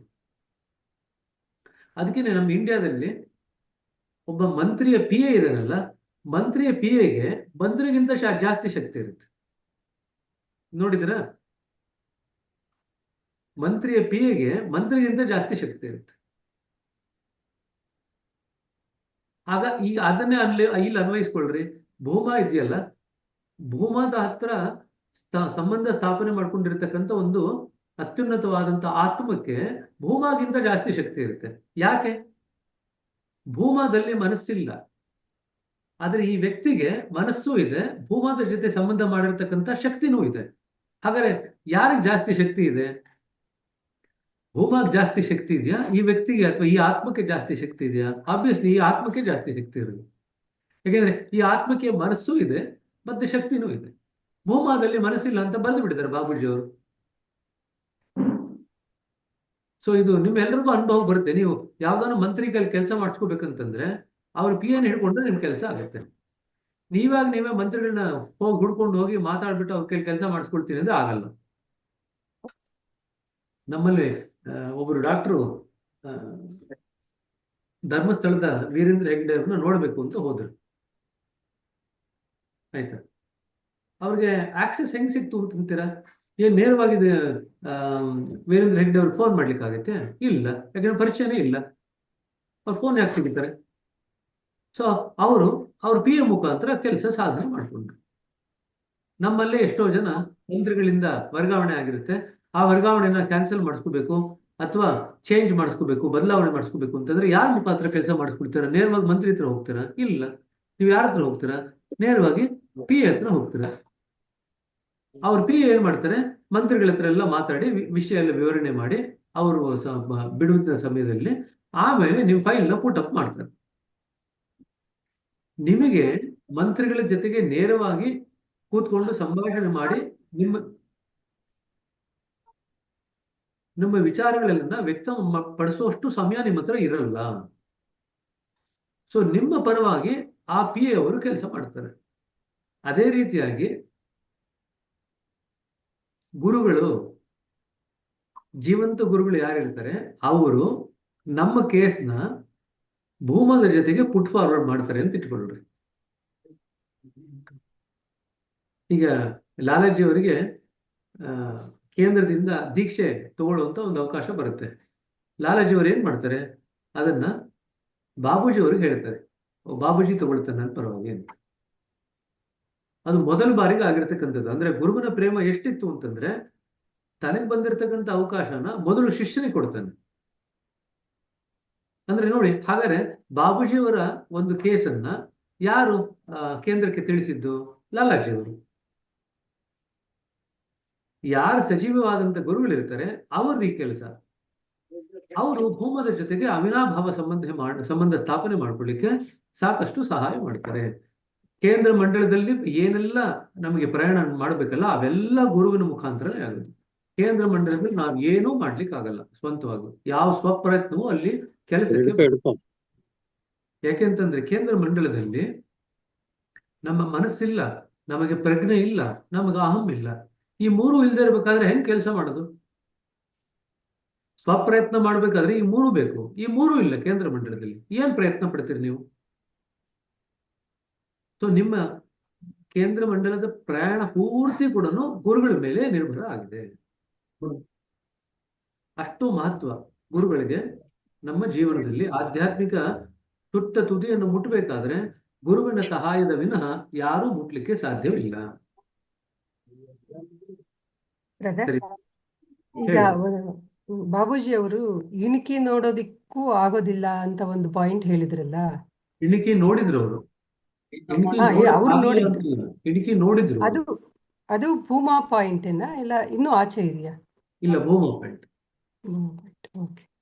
ಅಲ್ಲಿವರೆಗೂ ನಾ ಹೋಗಿದ್ದೀನಿ, ಅದಕ್ಕೆ ಇಲ್ಲಿ ಬರೆದಿದಾರಲ್ಲ. ಅದಕ್ಕೂ ಮುಂದೆ ಏನಿ ಅದಕ್ಕೂ ಮುಂದೆ ಏನಿದೆ ಎಂಬುದನ್ನು ತಿಳುವಳಿಕೆಯಾಗುವ ಸಂಭವವೂ ಇದೆ. ಇನ್ನೂ ಮುಂದಕ್ಕೆ ಹೋಗ್ಬೋದು. ಇವಾಗ ಇಲ್ಲಿವರೆಗೂ ಹೋಗ್ಲಿಕ್ಕೆ ಸಾಧ್ಯವಾಗಿದೆ ಮನುಷ್ಯನಿಗೆ, ಇದೇ ಕೊನೆ ಅಂತಲ್ಲ. ಇನ್ನೂ ಮುಂದಕ್ಕೆ ಹೋಗ್ಬೋದು. ಇನ್ನೂ ಮುಂದಕ್ಕೆ ಹೋಗ್ಲಿಕ್ಕೆ ನೀವು ಪ್ರಯತ್ನ ಪಡಿ ಅಂತ ಬಾಬೂಜಿಯವರು ನಮಗೆ ಹೇಳ್ತಾ ಇದ್ದಾರೆ. ನಮ್ಮ ಪೀಳಿಗೆಯವರೆಗೆ, ನಿಮ್ಮ ಪೀಳಿಗೆ, ಮುಂದಿನ ಪೀಳಿಗೆಯವರೆಗೆ. ನಾವು ಇಲ್ಲಿವರೆಗೂ ಹೋಗಿದ್ದೀವಿ, ಇನ್ನು ಮುಂದಕ್ಕೂ ಹೋಗ್ಬೋದು, ಸಂಭವ ಇದೆ. ಅದನ್ನ ನೀವು ಎಕ್ಸ್ಪ್ಲೋರ್ ಮಾಡ್ರಿ. ಮೊದಲು ಇಲ್ಲಿವರೆಗೂ ಬನ್ರಿ, ಇಲ್ಲಿಂದ ಮುಂದಕ್ಕೆ ಹೆಂಗ್ ಹೋಗೋದು ಅಂತ ನೀವು ಆಮೇಲೆ ದಾರಿ ಹುಡ್ಕೊಳ್ರಿ ಅಂತ.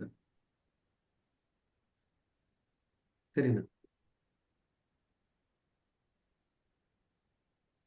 ಸರಿ, ಮುಂದುವರಿಯೋಣ. ಇದೆರಡೂ ಕೂಡ ಸ್ವಲ್ಪ ಮಟ್ಟಿಗೆ ರಿಪಿಟೇಷನ್ ಇದೆ. ಪರಿಶಿಷ್ಟ 1 ಅಂತ ಓದ್ಬಿಡೋಣ ಇದನ್ನ. ಐ ಥಿಂಕ್ ಇವೆಲ್ಲ ಸ್ವಲ್ಪ ಮಟ್ಟಿಗೆ ರಿಪಿಟೇಷನ್ ಇದೆ, ಕೆಲವು ಭಾಗಗಳು. ಇನ್ ಮುಂದಕ್ಕೆ ಏನು ಓದ್ತೀವಲ್ಲ, ಸಹಜ ಮಾರ್ಗದ ದರ್ಶನ, ಅದರಲ್ಲೂ ಸಾಕಷ್ಟು ರಿಪಿಟೇಷನ್ಸ್ ಇದೆ. ಹಿಂದಿನ 4 ಪುಸ್ತಕಗಳಲ್ಲಿ ಏನೇನೆಲ್ಲ ಓದಿದ್ವಲ್ಲ ಅದ್ರಲ್ಲಿ ಇರ್ತಕ್ಕಂಥದ್ದು ಎಷ್ಟೊಂದು ರಿಪೀಟ್ ಆಗುತ್ತೆ ಸಹಜ ಮಾರ್ಗದ ದರ್ಶನದಲ್ಲಿ. ಕೇವಲ ಪರಬ್ರಹ್ಮನೇ ಇದ್ದು ಸೃಷ್ಟಿ ಇಲ್ಲದಿದ್ದಾಗ ಕಾಲದ ಪ್ರಶ್ನೆಯೇ ಉದ್ಭವಿಸಲಿಲ್ಲ. ಸೃಷ್ಟಿಯ ವಿಚಾರ ಮೂಲದಲ್ಲಿ ಜಾಗೃತವಾದಾಗ ಅದು ಸಂಪೂರ್ಣ ನಿರ್ವಿಷಯವಾಗಿತ್ತು. ಅದು ಹಾಗೆಯೇ ಮುಂದುವರಿಯಿತು. ಕ್ಷೋಭದ ಪರಿಣಾಮವಾಗಿ ಅದು ಕಾರ್ಯೋನ್ಮುಖ ಸಂಸ್ಕಾರವುಳ್ಳ ಶಕ್ತಿಯಾಗಿ ರೂಪುಗೊಂಡಿತು. ಕಾರ್ಯಕ್ಕಾದರೂ ಸಹಜವಾಗಿ ಒಂದು ಕ್ಷೇತ್ರದ ಅಥವಾ ಅವಕಾಶದ ಅಗತ್ಯವಿರುವುದು.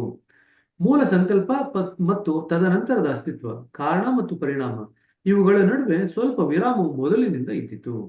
ಅದನ್ನು ನಾವು ಕಾಲವೆಂದಾಗಲಿ ಅವಧಿ ಎಂದಾಗಲಿ ಹೇಳಬಹುದು. ಇದು ಸಂಕಲ್ಪದ ಕಾರ್ಯಕ್ಕೆ ಕ್ಷೇತ್ರವಾಯಿತು.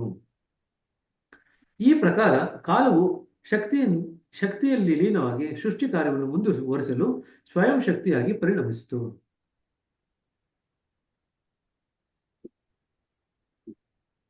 ಕಾರಣ ಇತ್ತು, ಪರಿಣಾಮ ಇತ್ತು. ಕಾರಣ ಏನು? ಮೊದಲ ಸಂಕಲ್ಪ, ಆದಿ ಸಂಕಲ್ಪ. ಪರಿಣಾಮ ಏನು? ವಿಶ್ವದ ರಚನೆ. ಇವೆರಡರ ನಡುವೆ ಇರತಕ್ಕಂಥ ಸ್ಥಿತಿ ಏನು? ಅದನ್ನು ನಾವು ಕಾಲ ಅಂತ ಕರಿತೀವಿ. ಈಗ ಸಂಕಲ್ಪದ ಜೊತೆಗೆ ಕಾಲದ ಶಕ್ತಿ ಕೂಡ ಸೇರಿಕೊಂಡು ಅದು ಸೃಷ್ಟಿಯ ರಚನೆಗೆ ಕಂಪ್ಲೀಟ್ ಮಾಡಲಿಕ್ಕೆ ಅದು ಸಹಾಯ ಮಾಡ್ತಾ ಹೋಯಿತು. ಕಾಲ ಕೂಡ ತನ್ನ ಶಕ್ತಿಯನ್ನು ಅದಕ್ಕೆ ಧಾರೆ ಎರಿತು. ಸಂಕಲ್ಪವು ಗಾಢವಾದಾಗ ಶಕ್ತಿಯುತವಾದ ಏನೋ ಒಂದನ್ನು ಹುಟ್ಟಿಸುವುದೆಂಬುದು ಸಾಮಾನ್ಯ ನಿಯಮ. ಅದನ್ನು ನಾವು ವಿರಾಮವೆನ್ನಬಹುದು. ಕೇಂದ್ರದ ವಿಷಯದಲ್ಲಿ ಆಳದ ಪ್ರಶ್ನೆಯೇ ಹೇಳುವುದಿಲ್ಲ, ಏಕೆಂದರೆ ಅಲ್ಲಿ ಪೂರ್ಣ ಏಕರೂಪತೆ ಇದೆ. ಮನಸ್ಸಿನ ನೇರವಾದ ಕಾರ್ಯವೆಸಗುವ ಬಲದ ವೇಗದ ಕಲ್ಪನೆ ಕೂಡ ಅಲ್ಲಿ ಇದ್ದಿಲ್ಲ, ಏಕೆಂದರೆ ಕೇಂದ್ರ ಅಥವಾ ಪರಬ್ರಹ್ಮಕ್ಕೆ ಮನಸ್ಸೆಂಬುದೇ ಇಲ್ಲ. ಹೀಗೆ ಸಂಕಲ್ಪ ಮತ್ತು ಕಾರ್ಯಗಳ ನಡುವೆ ಇದ್ದುದೆಲ್ಲ ಶಕ್ತಿಯಾಗಿದ್ದು ಅದನ್ನೇ ಕಾಲವೆಂದು ಸಂಕೇತಿತವಾಗಿ ಹೇಳಲಾಗಿದೆ. ಸೊ ಸಂಕಲ್ಪ ಮತ್ತು ಕಾರ್ಯ ಇವುಗಳ ನಡುವೆ ಇದ್ದಂತ ಶಕ್ತಿಯನ್ನೇ ನಾವು ಕಾಲ ಅಂತ ಕರಿತೀವಿ. ಅದೇ ಶಕ್ತಿಯೇ ನಾವು ನಮ್ಮ ಸಾಮರ್ಥ್ಯಕ್ಕೆ ಅನುಗುಣವಾಗಿ ಪಾಲುಗಾರರಾಗಿದ್ದೇವೆ. ಈಗ ಈ ಶಕ್ತಿಯನ್ನು ಉಪಯೋಗಿಸಬೇಕಾದರೆ ಕೇಂದ್ರದ ಮಹತ್ತರವಾದ ಕೇವಲ ಶಕ್ತಿಯನ್ನು ಅದರಲ್ಲಿ ವಿಲೀನಗೊಳಿಸಬೇಕು. ಈ ಮಹಾಶಕ್ತಿಗೆ ಸಮಾನವಾದುದು ಪ್ರಪಂಚದಲ್ಲಿ ಯಾವುದೂ ಇಲ್ಲ. ಆಧುನಿಕ ವಿಜ್ಞಾನದ ಮೆಗಾಟನ್ ಬಾಂಬ್ ಕೂಡ ಇದರ ಮುಂದೆ ಅಲ್ಪ. ಇದರ ಸಂಪೂರ್ಣ ಮಹತ್ವವನ್ನು ಇಂದಿನ ವಿಜ್ಞಾನವು ಇನ್ನೂ ಅರಿತಿರಲಿಲ್ಲ.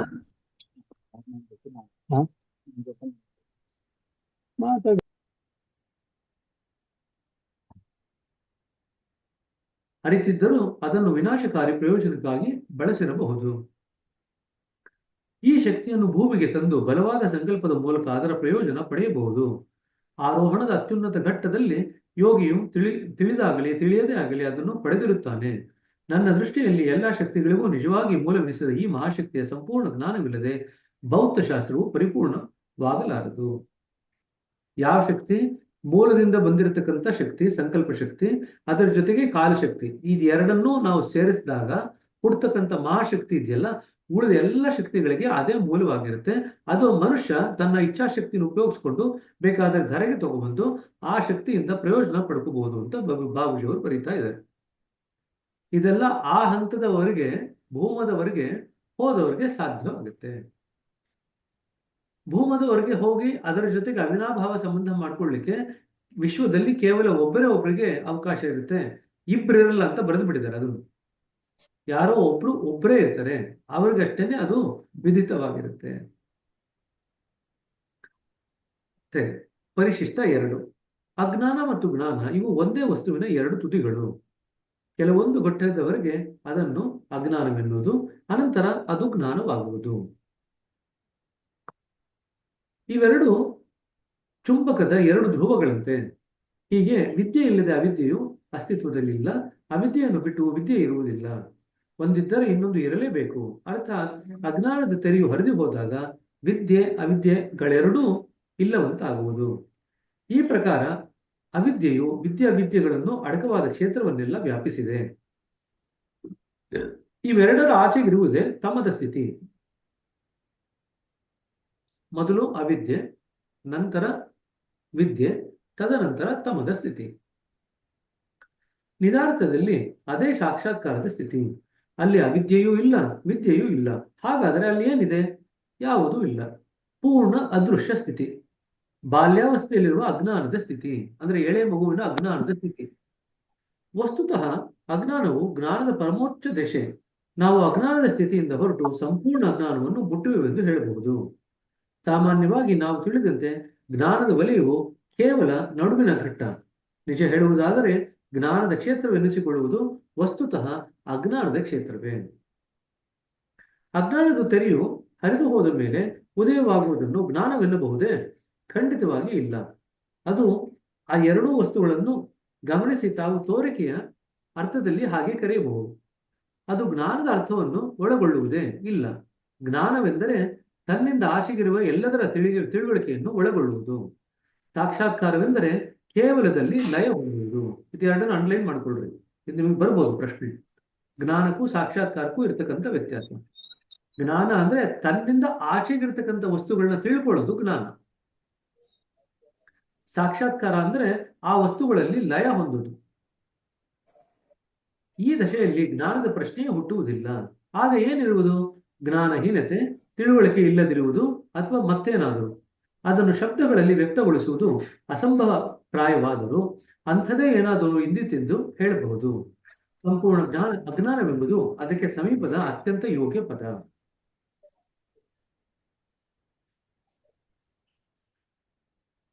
ದೈವಿ ಮಾರ್ಗದಲ್ಲಿ ಮುನ್ನಡೆಯುವವರು ಕತ್ತಲೆಯಿಂದ ಬೆಳಕಿನ ಕಡೆಗೆ ಸಾಗುವರೆಂದು ನಂಬಲಾಗುತ್ತದೆ. ಸಾಮಾನ್ಯ ತಿಳುವಳಿಕೆಯಂತೆ ಅವಿದ್ಯೆಯು ಕತ್ತಲು, ವಿದ್ಯೆಯು ಬೆಳಕು. ಸಹಜ ಮಾರ್ಗವು ಬೆಳಕನ್ನು ಗುರಿಯಾಗಿ ಇಟ್ಟುಕೊಳ್ಳುವುದಿಲ್ಲ. ಅದು ನಡುವಿನ ಮಜಲು. ಬೆಳಕಾಗಲಿ ಕತ್ತಲೆಯಾಗಲಿ ಇಲ್ಲದ ಇವೆರಡರ ಆಚೆಗಿರುವ ಅನಂತದ ಕಡೆಗೆ ನಮ್ಮ ಯಾತ್ರೆಯಲ್ಲಿ ನಾವು ಅದನ್ನು ದಾಟಿ ಹೋಗುವು. ಹೀಗೆ ನಾವು ಅವಿದ್ಯೆಯಿಂದ ಹೊರಟು ವಿದ್ಯೆಯನ್ನು ದಾಟಿ ಇವೆರಡರ ಆಚೆಗಿರುವ ನೆಲೆಯನ್ನು ಮುಟ್ಟುವೆವು. ಬೆಳಕು ಅಲ್ಲದ, ಕತ್ತಲೆಯೂ ಅಲ್ಲದ, ವಿದ್ಯೆಯೂ ಅಲ್ಲದ, ಅವಿದ್ಯೆಯೂ ಅಲ್ಲದ ಸ್ಥಿತಿಯನ್ನು ಯಾವ ಶಬ್ದದಲ್ಲಿ ತಾನೇ ಸಮರ್ಪಕವಾಗಿ ಸೂಚಿಸಬಲ್ಲದು? ಪ್ರಪಂಚದ ಶಬ್ದ ಭಂಡಾರದಲ್ಲಿ ಅಂತ ಯಾವುದಾದ್ರೂ ಒಂದು ಶಬ್ದವಿದೆಯೇ? ನಿಜವಾಗಿಯೂ ಇಲ್ಲ. ಆದುದರಿಂದ ಪ್ರಾರಂಭಿಕ ಅಜ್ಞಾನದ ಸ್ಥೂಲತಮ ದಶೆಯಿಂದ ಭಿನ್ನವಾದ ಅದನ್ನು ಸಂಪೂರ್ಣ ಅಜ್ಞಾನವೆಂದು ಕರೆದಿದ್ದೇನೆ. ಸೊ ಕಡೆಯಲ್ಲಿ ನಾವು ಯಾವ ಸ್ಥಿತಿಗೆ ಹೋಗ್ತೀವಿ ಅಂತಂದ್ರೆ, ಅಜ್ಞಾನದಿಂದ ಶುರು ಮಾಡಿ ಜ್ಞಾನಕ್ಕೆ ಬಂದು ಜ್ಞಾನವನ್ನು ದಾಟಿ ಸಂಪೂರ್ಣ ಅಜ್ಞಾನದಲ್ಲಿ ನೆಲೆಗೊಳ್ತೀವಿ. ತಮದ ಸ್ಥಿತಿಯಲ್ಲಿ ಏನಿದೆ ಅಂತಂದ್ರೆ ಸಂಪೂರ್ಣವಾದಂತ ಅಜ್ಞಾನದ ಸ್ಥಿತಿ ಇದೆ. ಅಲ್ಲಿ ಬೆಳಕು ಇಲ್ಲ, ಕತ್ತಲು ಇಲ್ಲ, ಅಲ್ಲೊಂದು ನಿಜ ವಸ್ತುವಿನ ಸ್ಥಿತಿ ಇದೆ ಅಂತ ಕರೆದ್ರು ಆಯ್ತು. ಈಗ ತಾನೇ ಹುಟ್ಟಿರ್ತಕ್ಕಂಥ ಮಗುವಿನ ಸ್ಥಿತಿ ಅಂತ ಇಟ್ಕೊಳ್ರಿ. ಮಗುಗೆ ಮುಗ್ಧತೆ ಇದೆ ಅಂತ ಮಗು ಹೇಳಲ್ಲ, ಬೇರೆಯವ್ರು ನೋಡಿದವರು ಹೇಳ್ತಾರೆ. ಆದ್ರೆ ಮಗು ಸಹಜ ಸ್ಥಿತಿಯಲ್ಲಿ ಇರುತ್ತೆ. ಅದು ಕಟ್ಟ ಕಡೆಯ ಸ್ಥಿತಿ. ಅಲ್ಲಿ ಮುಗ್ಧತೆ ಇದೆ ಅಂತ ಹೇಳಿದ್ರು ಕೂಡ ತಪ್ಪಾಗುತ್ತೆ. ಅಲ್ಲಿ ಮುಗ್ಧತೆ ಇಲ್ಲ. ಮಗುಗೆ ಮುಗ್ಧತೆ ಅರಿವೂ ಇರಲ್ಲ. ಮಗುಗೆ ಪ್ರಪಂಚದ ಅರಿವಿಲ್ಲ, ದಿನನಿತ್ಯದ ಅರಿವಿಲ್ಲ. ಪೇರೆಂಟ್ಸ್ನ ಅರಿವಿಲ್ಲ, ತಾನಿದ್ದೀನಿ ಅಂತ ಅರಿವಿಲ್ಲ, ತನ್ನ ದೇಹದ ಮನಸ್ಸು ಅವೆರಡೂ ಅರಿವಿಲ್ಲ, ತಾನು ಮುಗ್ಧವಾಗಿದ್ದೀನಿ ಅನ್ನೋದು ಅರಿವಿಲ್ಲ, ತನಗೆ ಏನ್ ಬೇಕು ಅನ್ನೋದು ಅರಿವಿಲ್ಲ.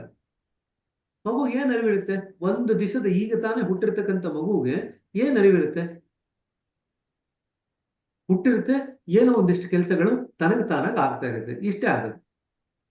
ಒಂದಿಷ್ಟು ಚಲನೆ ಇರುತ್ತೆ. ಚಲನೆ ಅಂತಂದ್ರೆ ಬರೀ ಎದೆ ಬಡಿತಾ ಇರುತ್ತೆ, ಒಂದಿಷ್ಟು ಉಸಿರಾಟ ನಡೀತಾ ಇರುತ್ತೆ. ಅದು ಮಗು ಕಣ್ಣು ಕೂಡ ಬಿಟ್ಟಿರಲ್ಲ. 24 ಗಂಟೆ ಎಷ್ಟೊಂದು ಮಕ್ಕಳು ಕಣ್ಣೇ ಬಿಡಲ್ಲ, ಪೂರ್ತಿ ಕಣ್ಣು ಮುಚ್ಕೊಂಡು ಹಂಗೇ ಇರುತ್ತೆ. ಒಂದ್ ದಿವಸ ಪೂರ್ತಿ ಹಂಗೇ ಇರುತ್ತೆ. ಹಸಿವಾದಾಗ ಅಳ್ಲಿಕ್ಕೆ ಶುರು ಮಾಡುತ್ತೆ. ಇಷ್ಟೇ ಮಗು ಮಾಡ್ತಕ್ಕಂಥದ್ದು. ಸಂಪೂರ್ಣವಾಗಿ ಮುಗ್ಧವಾಗಿದೆ ಅಂತ ಹೇಳ್ತೀವಿ. ಮಗು ಹೇಳುತ್ತೆ ನಾ ಮುಗ್ಧವಾಗಿದ್ದೀನಿ ಅಂತ, ಬೇರೆ ಯಾರು ಹೇಳೋದಿರ್ತದೆ ಮುಗ್ಧವಾಗಿದೆ ಮಗು ಅಂತ.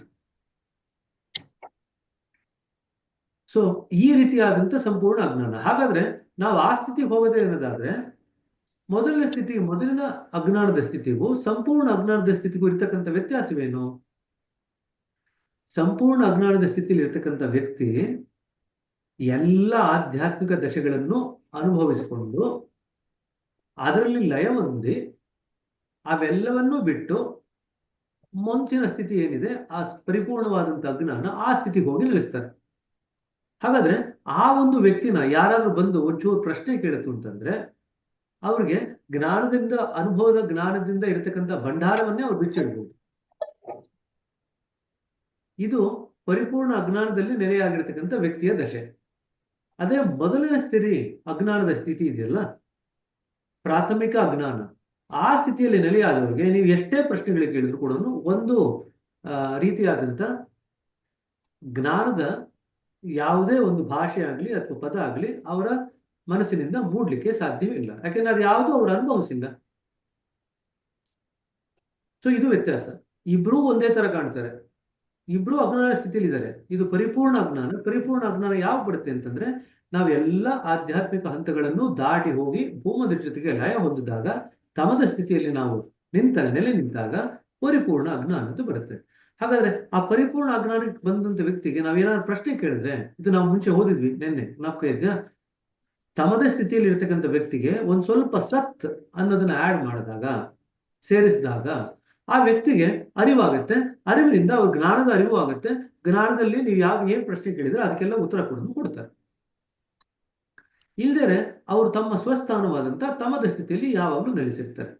ಏನಾದ್ರು ಪ್ರಶ್ನೆ ಕೇಳಿದ್ರೆ ಅದಕ್ಕೆ ಉತ್ತರ ಹೇಳ್ತಾರೆ, ಇಲ್ದರೆ ಸುಮ್ಮನೆ ಇರ್ತಾರೆ. ಇದು ತಮದ ಸ್ಥಿತಿಯಲ್ಲಿ ಇರ್ತಕ್ಕಂಥ ವ್ಯಕ್ತಿಯ ಒಂದು ಸ್ಥಿತಿ.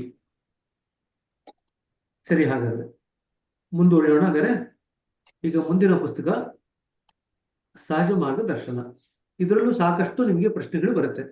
ಬಟ್ ಏನಪ್ಪಾ ಅಂತಂದ್ರೆ, ಸಹಜ ಮಾರ್ಗದರ್ಶನದಲ್ಲಿ ಎಷ್ಟೊಂದು ವಿಚಾರಗಳು ಬಂದಿರತಕ್ಕಂಥದ್ದು ಎಲ್ಲವೂ ಬೇರೆ ಪುಸ್ತಕಗಳಲ್ಲಿ ಬಂದಿರತಕ್ಕಂಥ ವಿಚಾರಗಳೇ ಇಲ್ಲಿ ಪ್ರಸ್ತಾಪ ಆಗಿರೋದು.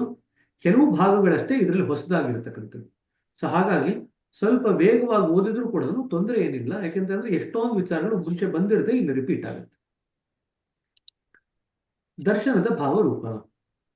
ದರ್ಶನವು ತರ್ಕವನ್ನು ಆಶ್ರಯಿಸಿದ ವಿಷಯವಲ್ಲ, ಆದರೆ ಅಂತರ್ದೃಷ್ಟಿಯನ್ನು ಆಶ್ರಯಿಸಿರುವುದು. ಇದನ್ನು ಅಂಡರ್ಲೈನ್ ಮಾಡ್ಕೊಳ್ರಿ.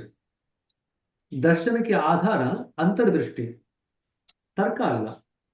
ಪಾಶ್ಚಾತ್ಯ ತತ್ವವೇತ್ತರು ನಂಬಿರುವಂತೆ ಅದು ಸಂಶಯದಿಂದ ಪ್ರಾರಂಭವಾಗುವುದಿಲ್ಲ, ಆದರೆ ಆಶ್ಚರ್ಯದಿಂದ, ಕುತೂಹಲದಿಂದ ಪ್ರಾರಂಭವಾಗುವುದು. ಸಾಮಾನ್ಯವಾಗಿ ತತ್ವಜ್ಞಾನಿಗಳು ತಮ್ಮ ಜೀವನದಲ್ಲಿ ಅಭ್ಯಾಸ ಮಾಡುವುದಕ್ಕೆ ಮುಂಚೆಯೇ ವಿವರಣೆಯಲ್ಲಿ ತೊಡಗಿದ್ದಾರೆ. ಪಾಶ್ಚಾತ್ಯ ತತ್ವವೇತ್ತರ ವಿಷಯ ಸಾಧಾರಣವಾಗಿ ಇಂತಹುದೇ. ತತ್ವಜ್ಞನಾಗಿರುವ ಕಾರಣದಿಂದ ಭ್ರಷ್ಟನಾಗಲಾರ ಅಥವಾ ಪತೀತನಾಗಲಾರ ಎಂಬುದು ನಿಶ್ಚಿತವಿಲ್ಲವೆಂದು ನಾನು ಹೇಳಬಹುದು. ಆದರೆ ಪ್ರಾಯೋಗಿಕ ಜೀವನ ನಡೆಸುತ್ತಾ ವ್ಯಕ್ತಿ ವಸ್ತು ವ್ಯಾಸಂಗ ಮಾಡಿದವನು ಭ್ರಷ್ಟನಾಗುವ ಸಂಭವವಿಲ್ಲ. ಸಾಮಾನ್ಯರಾಗಿ ಭಾರತೀಯ ಋಷಿಗಳು ಜೀವನದಲ್ಲಿ ಮೊದಲು ಅಭ್ಯಾಸ ಮಾಡಿ ತತ್ವ ವಿವೇಚನೆಯಲ್ಲಿ ತೊಡಗಿದ್ದಾರೆ. ತಮ್ಮ ಕೈಲಾದ ಮಟ್ಟಿಗೆ ತಮ್ಮ ಪ್ರಗತಿಯ ಮಟ್ಟವನ್ನು ಅನುಸರಿಸಿ ಇರುವ ವಸ್ತುಗಳ ರಹಸ್ಯವನ್ನು ಬಹಿರಂಗಪಡಿಸಿದ್ದಾರೆ. ಅದರ ಫಲವೇ ವಿವಿಧ ವರ್ಣಗಳ ಷಡ್ ದರ್ಶನಗಳು. ನಮ್ಮ ಅಭ್ಯಾಸ ಮುಗಿದ ಮೇಲೆಯೇ ನಾವು ವಸ್ತು ವಿವರಣೆಗೆ ತೊಡಗಬೇಕು. ಇದನ್ನು ಅಂಡರ್ಲೈನ್ ಮಾಡ್ಕೊಳ್ರಿ. ನಮ್ಮ ಅಭ್ಯಾಸ ಮುಗಿದ ಮೇಲೆಯೇ ವಸ್ತು ವಿವರಣೆಗೆ ನಾವು ತೊಡಗಬೇಕು. ವಸ್ತುವಿನ ನಿಷ್ಪಷ್ಟತೆಯನ್ನು ಸಾಧಿಸಲು ತತ್ವಜ್ಞಾನಿ ಗಮನಿಸಬೇಕಾದ ಮುಖ್ಯಾಂಶವೇ ಇದು. ಅವಾಗ ನಾವು ಎಡವಲಿಕ್ಕೆ ಸಾಧ್ಯವಿಲ್ಲ. ಭಾರತ ದೇಶವು ಅಧ್ಯಾತ್ಮ ವಿದ್ಯೆಯ ತವರು ಮನೆ. ಅಂತೆಯೇ ಸತ್ಯಾನ್ವೇಷಣೆಯು ಎಲ್ಲ ಯುಗದಲ್ಲಿಯೂ ಚುರುಕಾಗಿ ನಡೆದಿದೆ. ಆಧ್ಯಾತ್ಮ ವಿದ್ಯೆಯು ಮೂಲ ಆಶ್ರಯ ಸ್ಥಾನದಿಂದ ಪ್ರವೇಶಿಸುವ ಶಕ್ತಿಗೆ ಸಂಬಂಧಪಟ್ಟ ವಿಜ್ಞಾನ. ಇದನ್ನ ಅಂಡರ್ಲೈನ್ ಮಾಡ್ಕೊಳ್ರಿ. ಆಧ್ಯಾತ್ಮ ವಿದ್ಯೆಯು ಮೂಲ ಆಶ್ರಯ ಸ್ಥಾನ ಅಂದ್ರೆ ಭೂಮದ ಸ್ಥಾನದಿಂದ ಪ್ರವಹಿಸುವ ಶಕ್ತಿಗೆ ಸಂಬಂಧಪಟ್ಟಂತ ವಿಜ್ಞಾನ. ಗ್ರಂಥಿಗಳ ರೂಪದಲ್ಲಿ ಶಕ್ತಿಗೆ ಸೃಜನಾತ್ಮಕವೂ ವಿನಾಶಾತ್ಮಕವೂ ಆದ ಸಾಮರ್ಥ್ಯ ಉಂಟು. ಭಾರತದ ಋಷಿಗಳು ಮಾನವರ ಸುಧಾರಣೆಗಾಗಿ ರಚನಾತ್ಮಕ ಶಕ್ತಿಯನ್ನು ಉಪಯೋಗ ಮಾಡಿಕೊಂಡಿದ್ದಾರೆ. ಆಟಂ ಬಾಂಬು ಕೂಡ ಇದರ ಮುಂದೆ ಏನೂ ಅಲ್ಲವೆಂಬುದಂತ ಅತಿಶಯವಾದ ವಿನಾಶಕಾರಿ ಶಕ್ತಿ ಅದಕ್ಕೆ ಇದೆ. ದೈವಿ ಆದೇಶವನ್ನು ತನ್ನ ಶಿಷ್ಟಾಶಕ್ತಿಯನ್ನು ಅನುಸರಿಸಿ ಯೋಗಿಯಾದವನು ಇವುಗಳನ್ನು ಉಪಯೋಗಿಸುತ್ತಾನೆ. ವರ್ತಮಾನ ಕಾಲದಲ್ಲಿಯೂ ಈ ಶಕ್ತಿಯ ಉಪಯೋಗವಾಗುತ್ತಲಿದೆ ಮತ್ತು ಒಂದು ಹೊಸ ಪ್ರಪಂಚದ ನಿರ್ಮಾಣವಾಗುತ್ತಲಿದೆ. ಆಧ್ಯಾತ್ಮಿಕ ನವೋದಯವು ಅವಶ್ಯವಾಗಿ ಸಂಭವಿಸಲೇಬೇಕು ಮತ್ತು ಭಾರತವು ಪುನಃ ಜಗತ್ತಿನ ನಾಯಕತ್ವ ವಹಿಸಬೇಕು. ಇದಕ್ಕೆ ಎಷ್ಟೇ ದೀರ್ಘಕಾಲ ಹಿಡಿದರೂ ಚಿಂತೆ ಇಲ್ಲ. ಯಾವ ಜನಾಂಗವು ಆಧ್ಯಾತ್ಮಿಕತೆ ಇಲ್ಲದೆ ಉಳಿಯಲು ಆಗದೆಂದು ಇತರ ದೇಶಗಳು ಮನಗಾಣಲು ಆರಂಭಿಸಿವೆ. ಚಾಣಾಕ್ಷತೆ ಮತ್ತು ಯುದ್ಧದ ಯುಕ್ತಿಗಳ ಕಾಲವು ಈಗ ವೇಗವಾಗಿ ಮಾಯವಾಗುತ್ತಿದೆ. ಈ ಶತಮಾನದ ಕೊನೆಯ ಹೊತ್ತಿಗೆ ಬಹುದೊಡ್ಡ ಬದಲಾವಣೆ ಸಂಭವಿಸುವುದು ಕಟ್ಟಿಟ್ಟದ್ದು. ಆಗಲಿರುವುದು ಏನಿದೆಯೋ ಅದನ್ನು ಪ್ರತಿಯೊಬ್ಬರೂ ಸಂತೋಷದಿಂದ ಸ್ವಾಗತಿಸಿ ಆಧ್ಯಾತ್ಮಿಕ ಪಥಕ್ಕೆ ಬರಲೇಬೇಕು. ಆದುದರಿಂದಲೇ ಆತನಿಗೆ ಶ್ರೇಯಸ್ಸು ಅತ್ಯುನ್ನತ ದರ್ಶನವನ್ನು ನಾನಿಲ್ಲಿ ಬಹಿರಂಗಪಡಿಸುತ್ತಿದ್ದೇನೆ. ಜನ ಅದನ್ನು ಮೊದಲು ಅರ್ಥ ಮಾಡಿಕೊಳ್ಳಬಹುದು ಅಥವಾ ಅರ್ಥ ಮಾಡಿಕೊಳ್ಳದೇ ಇರಬಹುದು. ಆದರೆ ಕಾಲಕ್ರಮದಲ್ಲಿ ಖಂಡಿತವಾಗಿಯೂ ಅದನ್ನು ಮನಗಾಣಲು ಅವರು ಆರಂಭಿಸುವರು. ಬ್ರದರ್, ದರ್ಶನ ಅನ್ನೋದು ನಮ್ಗೆ ಭಂಡಾರದಲ್ಲಿ ಕೊಟ್ಟಿದ್ರಲ್ವಾ, ಅದೇ ಅಲ್ವಾ ಇದು? ಭಂಡಾರದಲ್ಲಿ ದರ್ಶನ ಅನ್ನೋದು ಒಂದು ಇದು ಕೊಟ್ಟಿದ್ರು ನಮ್ಗೆ. ದರ್ಶನ ಅನ್ನೋದು ಒಂದು ಮೆಸೇಜ್ ಕೊಟ್ಟಿದ್ರು ಮೆಸೇಜ್, ಅದು ಅದೇನಾ ಇದು ಅಂತ? ಅದೇನಾ ಅಂದ್ರೆ ಏನರ್ಥ? ಯಾವ ಅರ್ಥದಲ್ಲಿ ಹೇಳ್ತೀರಾ ಅದೇನಾ ಅಂದ್ರೆ? ಅದೇ ದರ್ಶನದ ಬಗ್ಗೆ ಅವರೆಲ್ಲ ವಿವರಿಸಿದ್ರು. ಸ್ವಲ್ಪ ಹೆಚ್ಚು ಕಡಿಮೆ ಇದ್ರಲ್ಲಿ ಇರೋದೇ ಇದ್ದಂಗೆ ಜ್ಞಾಪಕ ಇದೆ. ಅದಕ್ಕೆ ಇದರಲ್ಲಿಕ್ಕಿಂತ ಹೆಚ್ಚಿನ ಮಟ್ಟದಲ್ಲಿ ದರ್ಶನದ ಬಗ್ಗೆ ಬರೆದಿದ್ರು. ಬಾಬಾ ದಾಜಿಯವರು ದರ್ಶನ ಅನ್ನೋದ್ರ ಬಗ್ಗೆ ಬೇರೆ ಬೇರೆ ಅರ್ಥಗಳಲ್ಲಿ ವ್ಯಾಖ್ಯಾನವನ್ನು ಆ ಒಂದು ಮೆಸೇಜ್ ನಲ್ಲಿ ಕೊಟ್ಟಿದ್ರು. ನಿಜವಾದ ದರ್ಶನದಲ್ಲಿ ಏನಾಗುತ್ತೆ, ಯಾವ ರೀತಿ ನಮಗೆ ಅನುಭವ ಬರುತ್ತೆ, ದರ್ಶನಕ್ಕೆ ಯಾವ ಅರ್ಥ ಇದೆ, ಯಾವ ಅರ್ಥದಲ್ಲಿ ನಾವು ಅದನ್ನು ಗ್ರಹಿಸ್ಕೊಂತು ಅಂತಂದ್ರೆ ಎಲ್ಲೆಲ್ಲಿಗೆ ತಲುಪ್ತೀವಿ, ಇದೆಲ್ಲ ಕೂಡ ದಾಜಿಯವರು ಅದರಲ್ಲಿ ಬರೆದಿದ್ರು. ಸರಿನಾ? ಸೊ ಈಗ ಪುಸ್ತಕದಲ್ಲಿ ಇವಾಗ ಏನು ಹೇಳ್ತಾ ಇದ್ದೀವಿ ಅದಕ್ಕಿಂತ ಹೆಚ್ಚಿನ ವಿವರಣೆಯನ್ನು ದಾಜಿಯವರು ಕೊಟ್ಟಿದ್ರು ಆ ದರ್ಶನ ಅನ್ನೋ ಮೆಸೇಜ್ ಅಲ್ಲಿ. ಸರಿನಾ? ಇತ್ತು ಅಂತಂದ್ರೆ ಅದನ್ನು ಸ್ಟೋರ್ ಮಾಡ್ಕೊಂಡು ಓದ್ಕೊಳ್ರಿ, ಅವಾಗ ಸಹಾಯ ಆಗುತ್ತೆ. ಸರಿನಾ?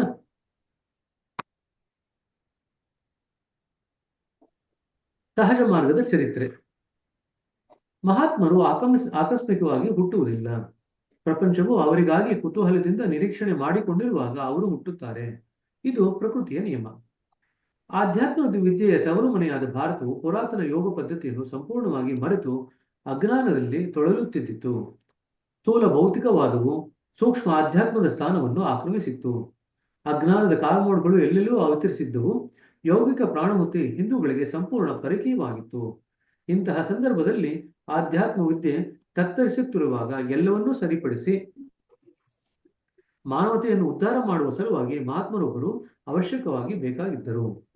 1873 ಫೆಬ್ರವರಿ 2ನೇ ತಾರೀಕು ವಸಂತ ಪಂಚಮಿಯ ಶುಭ ದಿನದಂದು ಫರುಖಾಬಾದ್ ಜಿಲ್ಲೆಯ ಫತೇಗಢದಲ್ಲಿ ಸಮರ್ಥ ಗುರು ಮಹಾತ್ಮ ಶ್ರೀ ರಾಮಚಂದ್ರಜಿ ಮಹಾರಾಜ ಎಂಬ ಮಾನವ ಸ್ವರೂಪದಲ್ಲಿ ಪ್ರಕೃತಿಯ ಶಕ್ತಿ ಭೂಮಿಗೆ ಅವತರಿಸಿತು. ಆ ಆನಂದ ದಿನವು ವರ್ಷದ ಅತಿ ಮನೋಹರವಾದ ಋತುವಿನೊಡನೆ ಹೊಂದಿಕೊಂಡು ಪ್ರತಿಯೊಬ್ಬರ ಹೃದಯದಲ್ಲಿಯೂ ವಸಂತದ ನಿತ್ಯ ನೂತನ ಚೈತನ್ಯವನ್ನು ತುಂಬಿತು. ಅವರ ಆಗಮನದಿಂದ ಆರಂಭವಾದ ಆನಂದ ಕಾಲವು ಆಧ್ಯಾತ್ಮಿಕ ಜಾಗೃತಿಯ ಹೊಸ ಯುಗವೊಂದನ್ನು ತಂದಿತು.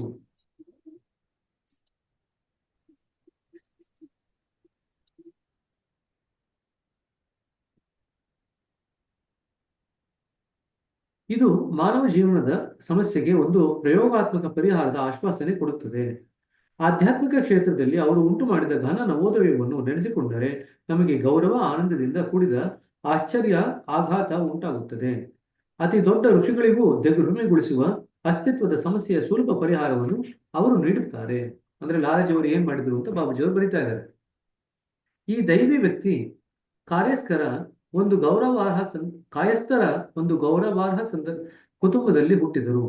ಅವರ ತಾಯಿ ಉದಾರ ವೃತ್ತಿಯುಳ್ಳವರಾಗಿದ್ದು ಹೆಚ್ಚು ಸಮಯವನ್ನು ಭಕ್ತಿ ಪೂಜೆಗಳಲ್ಲಿ ಕಳೆಯುತ್ತಿದ್ದರು. ಬಾಲ್ಯದಲ್ಲಿ ತಾಯಿಯಿಂದ ಅವರು ಪ್ರಭಾವಿತರಾದರು. ಆಕೆಯ ಪ್ರಭಾವದಿಂದ ಬಹಳ ಚಿಕ್ಕ ವಯಸ್ಸಿನಲ್ಲಿಯೇ ಅವರಿಗೆ ಸ್ಫೂರ್ತಿ ಉಂಟಾಯಿತು. ಒಂದಾನೊಂದು ದಿವಸ ಅವರು ತಮ್ಮ ಜೊತೆಗಾರರೊಡನೆ ಆಟವಾಡುತ್ತಿದ್ದಾಗ ಯಾವುದೋ ದೈವಿ ಶಕ್ತಿಯೊಂದು ತಾನು ತೊಡಗಿದ್ದ ಕೆಲಸಕ್ಕಾಗಿ ತಾನು ಬಂದೆಲೆವೆಂಬ ಭಾವನೆಯನ್ನು ಅವರಲ್ಲಿ ಜಾಗೃತಗೊಳಿಸಿತು. ಅವರು ಆತ್ಮ ಸಾಕ್ಷಾತ್ಕಾರ ಪಡೆದು ಮುಂದಿನ ಮಹಾಕಾರ್ಯಕ್ಕೆ ಸಿದ್ಧರಾಗಬೇಕಾಗಿತ್ತು. ಆತ್ಮವು ಜಾಗೃತಗೊಂಡಿತು ಮತ್ತು ಅವರು ಆಸಕ್ತಿಯಿಂದ ಈ ಕಾರ್ಯಕ್ಕೆ ತೊಡಗಿದರು. 7 ತಿಂಗಳಲ್ಲಿ ಅವರು ಪರಿಪೂರ್ಣತೆಯನ್ನು ಹೊಂದಿದರು. ಇದನ್ನು ಅಂಡರ್ಲೈನ್ ಮಾಡ್ಕೊಳ್ರಿ. 7 ತಿಂಗಳಲ್ಲಿ ಪರಿಪೂರ್ಣತೆ ಹೊಂದಿದಂತ ಒಂದೇ ಒಂದು ವ್ಯಕ್ತಿ ಅಂತಂದ್ರೆ ಲಾಲಾಜಿ. ಇದು ನಿಜವಾಗಿಯೂ ಒಂದು ಅಸದೃಶ್ಯವಾದ ಉದಾಹರಣೆ. ಆಗಿನಿಂದ ಅವರು ತಮ್ಮ ಜೀವಮಾನವನ್ನೆಲ್ಲ ಆಧ್ಯಾತ್ಮಿಕ ವಿದ್ಯೆಯ ಸಲುವಾಗಿ ವಿನಿಯೋಗಿಸಿದರು. ಅವರೇ ನಮ್ಮ ಮಿಷನ್ನಿನ ಆದಿಗುರುಗಳು. ಅವರು ಮಿತತ್ವ, ಸಹಿಷ್ಣುತೆ, ಭಕ್ತಿ ಇವುಗಳ ಪೂರ್ಣ ಸ್ವರೂಪರಾಗಿದ್ದರು. ಪ್ರಾಣಾಹುತಿಯ ಮೂಲಕವಾದ ಯೋಗ ಶಿಕ್ಷಣದ ಹೊಸ ಯುಗ ಅವರೊಡನೆ ಉದಯಿಸಿತು. ಅವರು ಈ ಶಿಕ್ಷಣ ಪದ್ಧತಿಯಲ್ಲಿ ನಿಪುಣರೂ ಆಗಿದ್ದರು. ಗೃಹಸ್ಥಾಶ್ರಮದಲ್ಲಿ ಇದ್ದುಕೊಂಡು ಸಾಂಸಾರಿಕ ಜೀವನವನ್ನು ನಡೆಸುತ್ತಾ ಒಂದೇ ಜನ್ಮದಲ್ಲಿ ಮಾನವರನ್ನು ಪರಿಪೂರ್ಣತೆಗೆ ಒಯ್ಯುವ ಹಾದಿಯನ್ನು ಅವರು ಶೋಧಿಸಿದರು. ಗೃಹಸ್ಥ ಜೀವನದ ಕ್ಲೇಶಗಳು, ಕಷ್ಟಗಳು ಆಧ್ಯಾತ್ಮಿಕ ಸಿದ್ಧಿಗೆ ಬೇಕಾದ ತಪಸ್ಸು ಮತ್ತು ತ್ಯಾಗಗಳೆಂದು ಅವರು ಹೇಳುತ್ತಿದ್ದರು. ಅವರು ಆಧ್ಯಾತ್ಮಿಕ ಶಿಕ್ಷಣ ಪದ್ಧತಿಯನ್ನು ಬಹುಮಟ್ಟಿಗೆ ಸುಲಭಗೊಳಿಸಿ ನಮ್ಮ ಕಾಲದ ಅವಶ್ಯಕತೆಗಳಿಗೆ ಅನುಸಾರವಾಗಿ ಹೊಂದಿಸಿದ್ದರು. ಹೆಚ್ಚಿನ ಸಾಮರ್ಥ್ಯದಿಂದಲೂ ಆಧ್ಯಾತ್ಮಿಕ ಘನತೆಯಿಂದಲೂ ದೈವಿ ತೇಜಸ್ಸೇ ಆದ ನಮ್ಮ ಮಹಾಗುರುಗಳು ತಮ್ಮ ಜೀವಮಾನದ ಪ್ರತಿಯೊಂದು ಕ್ಷಣವನ್ನು ಮಾನವನ ಉದ್ಧಾರಕ್ಕಾಗಿ ಉಪಯೋಗಿಸಿದರು. ನಿಜಕ್ಕೂ ಅವರು ಪ್ರಕೃತಿಯ ಪ್ರಚಂಡ ಮೂರ್ತಿ. ಆಧ್ಯಾತ್ಮಿಕ ಕ್ಷೇತ್ರದ ಅವರ ಕೆಲಸವು ಸಾಮಾನ್ಯ ಕಲ್ಪನೆಗೆ ಮೀರುತ್ತಿದ್ದು. ಅವರು ಈ ವಿಜ್ಞಾನದಲ್ಲಿ ಮಾಡಿರುವ ಅದ್ಭುತ ಸಂಶೋಧನೆಗಳು ಅತ್ಯಲ್ಪ ಕಾಲದಲ್ಲಿ ಅತ್ಯುನ್ನತ ಮಟ್ಟವನ್ನು ಮಾನವನು ಮುಟ್ಟಲು ಸಾಧ್ಯವಾಗುವಂತೆ ಮಾಡಿವೆ. ಅವರು ರಾಜಯೋಗದ ಸುಧಾರಿತ ಪದ್ಧತಿಯನ್ನು ಜಾರಿಗೆ ತಂದರು. ಅನಂತರ ಅದೇ ಸಹಜ ಮಾರ್ಗವೆಂದು ಹೆಸರಾಗಿದೆ. ಈ ಆಧ್ಯಾತ್ಮಿಕ ವಿಭೂತಿ ಪುರುಷನು ಸುಮಾರು 36 ವರ್ಷಗಳ ಕಾಲ ಜನತೆಗೆ ಸೇವೆ ಸಲ್ಲಿಸಿ 1931ನೇ 14ನೇ ಆಗಸ್ಟ್ರಂದು ತಮ್ಮ 58ನೇ ವಯಸ್ಸಿನಲ್ಲಿ ತಮ್ಮ ಭೌತಿಕ ದೇಹವನ್ನು ತ್ಯಜಿಸಿದರು. ಅವರು ತಮ್ಮ ಜೀವಮಾನದಲ್ಲಿ ಮಾಡಿದ ಕೆಲಸ ಕಲ್ಪನಾತೀತವಾದುದು. ಮುಂದಿನ ಪೀಳಿಗೆ ಕಾಲಕ್ರಮದಲ್ಲಿ ಅವರ ಗುಣಗಳನ್ನು ಮನಗಾಣುತ್ತದೆ. 1945ನೇ ಇಸ್ವಿ ಮಾರ್ಚ್ 30ರಂದು ಶಹಜಾನ್ಪುರದಲ್ಲಿ ಅವರ ಉತ್ತರಾಧಿಕಾರಿಯಾದ ನನ್ನಿಂದ ಅವರ ಕೃಪೆಯಿಂದ ಆ ಮಹಾತ್ಮನ ಹೆಸರಿನಲ್ಲಿಯೇ ಶ್ರೀ ರಾಮಚಂದ್ರ ಮಿಷನ್ ಸ್ಥಾಪಿಸಲ್ಪಟ್ಟಿತು. ಈ ಸಂಸ್ಥೆ ನಿಧಾನವಾಗಿ ಎಲ್ಲೆಡೆಯಿಂದಲೂ ಸತ್ಯಾನ್ವೇಷಿಗಳನ್ನು ಆಕರ್ಷಿಸತೊಡಗಿದೆ. ಗುರುಕೃಪೆ ಈ ವಿಧದಲ್ಲಿ ಕೆಲಸ ಮಾಡುತ್ತಲಿದ್ದು ಅದರಿಂದ ಲಾಭ ಪಡೆಯಲು ಜನರು ಆಕರ್ಷಿತರಾಗುತ್ತಿರುವುದು ಸಂತೋಷಕರ. ಮಿಷನ್ನಲ್ಲಿ ಅನುಸರಿಸಲಾಗುತ್ತಿರುವ ಸಹಜ ಮಾರ್ಗ ಸಾಧನ ಪದ್ಧತಿಯು ಪರವಸ್ತುವನ್ನು ಪಡೆದುಕೊಳ್ಳಲು ಸುಲಭವೂ ಸಹಜವೂ ಆದ ಮಾರ್ಗವೊಂದನ್ನು ಪ್ರತಿನಿಧಿಸುತ್ತದೆ. ಮನುಷ್ಯನ ನಿತ್ಯ ಜೀವನದಲ್ಲಿ ಅನುಸರಿಸಲು ದುಸ್ಸಾಧ್ಯವಾದ ಅಸಂಸ್ಕೃತ ಪದ್ಧತಿಗಳನ್ನು ಸಹಜ ಮಾರ್ಗ ಉಪದೇಶಿಸುವುದಿಲ್ಲ. ಸಹಜ ಮಾರ್ಗ ಪದ್ಧತಿಯ ಆಧ್ಯಾತ್ಮಿಕ ಶಿಕ್ಷಣದ ಮೂಲಕ ಇಂದ್ರಿಯಗಳು ತಮ್ಮ ಮೂಲ ಸ್ಥಿತಿಗೆ ಬರುವಂತೆ ಸಹಜ ರೀತಿಯಲ್ಲಿ ಅವುಗಳ ಕಾರ್ಯವನ್ನು ಕ್ರಮಗೊಳಿಸಲ್ಪಡುತ್ತದೆ. ಎಂದರೆ ಮೊಟ್ಟ ಮೊದಲು ಮಾನವ ರೂಪವನ್ನು ಪಡೆದಾಗ ಅವು ಇದ್ದ ಸ್ಥಿತಿ ಎಂದರ್ಥ. ಇಷ್ಟು ಮಾತ್ರವಲ್ಲ, ಸ್ವತಂತ್ರವಾಗಿ ಕೆಲಸ ಮಾಡುತ್ತಿರುವ ನೀಚ ವೃತ್ತಿಗಳು ಪ್ರಜ್ಞಾನಕ್ಕೆ ಅಧೀನಗೊಳಿಸಲ್ಪಡುತ್ತದೆ. ಆದ ಕಾರಣ ಅವುಗಳ ವಿಪರೀತ ಕಾರ್ಯ ನಿಲ್ಲುತ್ತದೆ. ಎಲ್ಲ ಉಚ್ಚ ಕೇಂದ್ರಗಳು ದೈವಿ ಕೇಂದ್ರಕ್ಕೆ ಅಧೀನವಾಗುತ್ತದೆ. ಈ ರೀತಿ ಮಂಡಲವೆಲ್ಲ ದೇವಮಯವಾಗಲು ಮೊದಲಾಗುತ್ತದೆ.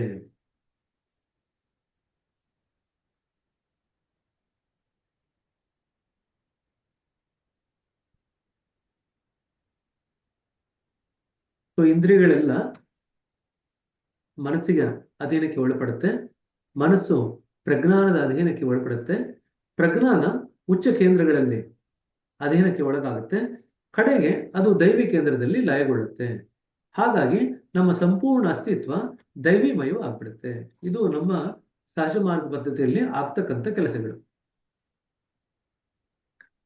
ಏನಾದರೂ ಪ್ರಶ್ನೆ ಇದೆಯಾ ಇಲ್ಲಿವರೆಗೂ? ಇದೆಲ್ಲ ಕೂಡ ಬಾಬೂಜಿಯವರು ಮುಂಚೆ ಬರೆದಿರ್ತಕ್ಕಂಥದ್ದನ್ನೇ ಇಲ್ಲಿ ರಿಪೀಟ್ ಮಾಡಿದ್ದಾರೆ. ಇದು ನಿಮಗೆ ರಿಯಾಲಿಟಿ ಅಟ್ ಡಾನ್ ಇತ್ತಲ್ಲ, ಸತ್ಯೋದಯದ ಪುಸ್ತಕ ಇತ್ತಲ್ಲ, ಅದರಲ್ಲಿ ಇವೆಲ್ಲವೂ ಇದೆ. ಅದನ್ನೇ ಇಲ್ಲಿ ರಿಪೀಟ್ ಮಾಡಿದ್ದಾರೆ. ಸಹಜ ಮಾರ್ಗದ ವಿಶೇಷ ಲಕ್ಷಣಗಳು. ಶಂಕರ, ರಾಮಾನುಜ ಮತ್ತು ಇತರರು ಯಾರೇ ಆಗಲಿ ತಮ್ಮ ಅನುಭವವನ್ನು ಕುರಿತು ಏನೇ ಹೇಳಿದ್ದರೂ ನಾನು ಹೇಳುವುದಾಗಲಿ ಬರೆಯುವುದಾಗಲಿ ಅದೆಲ್ಲ ನನ್ನ ಅನುಭವವನ್ನೇ ಆಧಾರವಾಗಿ ಉಳ್ಳದ್ದು. ಜಗತ್ತಿನಲ್ಲಿ ಎಲ್ಲರಿಗೂ ಶಾಂತಿ ಬೇಕು, ಸಾಕ್ಷಾತ್ಕಾರ ಅವರ ಉದ್ದೇಶವಲ್ಲ. ಹಾಗಿದ್ದಲ್ಲಿ ಅವರಿಗೆ ಶಾಂತಿ ಮಾತ್ರ ಲಭಿಸುತ್ತದೆ, ಸಾಕ್ಷಾತ್ಕಾರವಲ್ಲ. ಆದರೆ ಸಾಕ್ಷಾತ್ಕಾರವು ಉದ್ದೇಶವಾದರೆ ಅದು ಜಾಗೃತವಾದಾಗ ಶಾಂತಿ ತಾನಾಗಿಯೇ ಬರುತ್ತದೆ. ಸಾಕ್ಷಾತ್ಕಾರವೆಂದರೇನು ಎಂದು ತಿಳಿಯುವುದರಲ್ಲಿ ಮಾತ್ರ ನಾವು ನಿರತರಾಗಿರಬಾರದು, ಆದರೆ ಅದನ್ನು ಪಡೆದುಕೊಳ್ಳಲು ಪ್ರಯತ್ನಿಸಬೇಕು. ಸಾಕ್ಷಾತ್ಕಾರ ಅಂದ್ರೆ ಏನು ಅಂತ ತಿಳ್ಕೊಳ್ಳಿಕ್ಕೆ ಪ್ರಯತ್ನ ಪಡೋದಲ್ದಿರ ಅದನ್ನು ಪಡ್ಕೊಳ್ಳಿಕ್ಕೆ ಪ್ರಯತ್ನ ಪಡಬೇಕು. ಇದೇ ಜನ್ಮದಲ್ಲಿ ಮೋಕ್ಷವನ್ನು ಪಡೆದುಕೊಳ್ಳುವುದು ಕಷ್ಟವಷ್ಟೇ ಅಲ್ಲ, ಅಸಾಧ್ಯವೆಂದು ಸಾಮಾನ್ಯವಾಗಿ ಜನರು ತಿಳಿಯುತ್ತಾರೆ. ಇದು ತಪ್ಪು ತಿಳುವಳಿಕೆ. ಬಹುಶಃ ನಮ್ಮ ಇದೇ ಜನ್ಮವೇ ನಮ್ಮನ್ನು ಮೋಕ್ಷಕ್ಕೆ ಒಯ್ಯುವ ಕೊನೆಯ ಜನ್ಮವಾಗಿಲ್ಲವೆಂಬುದು ಯಾರಿಗೆ ಗೊತ್ತು? ಸಾಧಕನು ಒಂದೇ ಜನ್ಮದಲ್ಲಿ ಅಂತ ಸ್ಥಿತಿಯನ್ನು ಪಡೆಯಬಹುದು. ಅಷ್ಟೇ ಏಕೆ, ಆತನು ಉದ್ಯೋಗಶೀಲನಾಗಿದ್ದು ನಿಜವಾದ ಮಾರ್ಗದರ್ಶಕನೊಬ್ಬನು ದೊರೆತರೆ ಅತ್ಯಲ್ಪ ಕಾಲದಲ್ಲಿಯೇ ಅಂತ ಸ್ಥಿತಿಯನ್ನು ಪಡೆಯಬಹುದು ಎಂಬುದು ನಮ್ಮ ಗುರುಗಳ ಘೋಷಣೆ. ಇದನ್ನು ಅವರು ಸಿದ್ಧ ಮಾಡಿಯೂ ತೋರಿಸಿದರು. ಮಾತುಗಳಲ್ಲಿ ಇದಕ್ಕೆ ನಿದರ್ಶನ ಕೊಡುವುದು ಸಾಧ್ಯವಿಲ್ಲ, ನಮ್ಮ ಅನುಭವವೇ ಅದನ್ನು ತೋರಿಸಬಲ್ಲದು. ದೇವರು ವನವಾಸಿಯೋ ಎಂಬಂತೆ ಅವನನ್ನು ಕಾಡಿನಲ್ಲಿ ಮಾತ್ರ ಹುಡುಕಬೇಕು ಎಂಬ ಸಾಮಾನ್ಯ ನಂಬಿಕೆ ವ್ಯರ್ಥ ಹಾಗೂ ತಪ್ಪು. ಅವನನ್ನು ನಮ್ಮ ಹೃದಯ ಕುಹರದಲ್ಲಿಯೇ ಅರಸುವುದು ಉತ್ತಮವೆಂಬುದು ನಮ್ಮ ನಂಬಿಕೆ. ದೇವರನ್ನು ಎಲ್ಲಿ ಅರಸಬೇಕು ಅಂತ ಬಾಬುಜಿ ಬರೆದಿದ್ದಾರೆ ಅಂತ ಪ್ರಶ್ನೆ ಕೇಳ್ತಾರೆ. ದೇವರನ್ನು ನಮ್ಮ ಹೃದಯದ ಕುಹರದಲ್ಲಿಯೇ.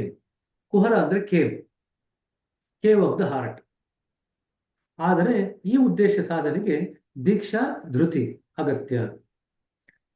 ತನ್ನ ಪ್ರಾಪಂಚಿಕ ಕರ್ತವ್ಯವನ್ನು ಸಂಪೂರ್ಣವಾಗಿ ತುಚ್ಛೀಕರಿಸಿ ಮನೆಯನ್ನು ಬಿಟ್ಟು ಓಡಿ ಹೋಗಿ ಯಾವ ಒಂದು ನಿರ್ದಿಷ್ಟ ಗುರಿಯೂ ಉದ್ದೇಶವೂ ಇಲ್ಲದೆ ತಿರುಗುವುದು ಸ್ವಲ್ಪವೂ ಸಮರ್ಥನೀಯವಲ್ಲ. ನಿಜಾಂಶವೇನೆಂದರೆ ಅಂಥ ವೈರಾಗ್ಯದ ಸ್ಥಿತಿಯಲ್ಲಿಯೂ ಪ್ರಾಪಂಚಿಕ ಭಾವನೆಗಳನ್ನು ಮಾನವನು ಬಿಟ್ಟಿರಲಾರನು.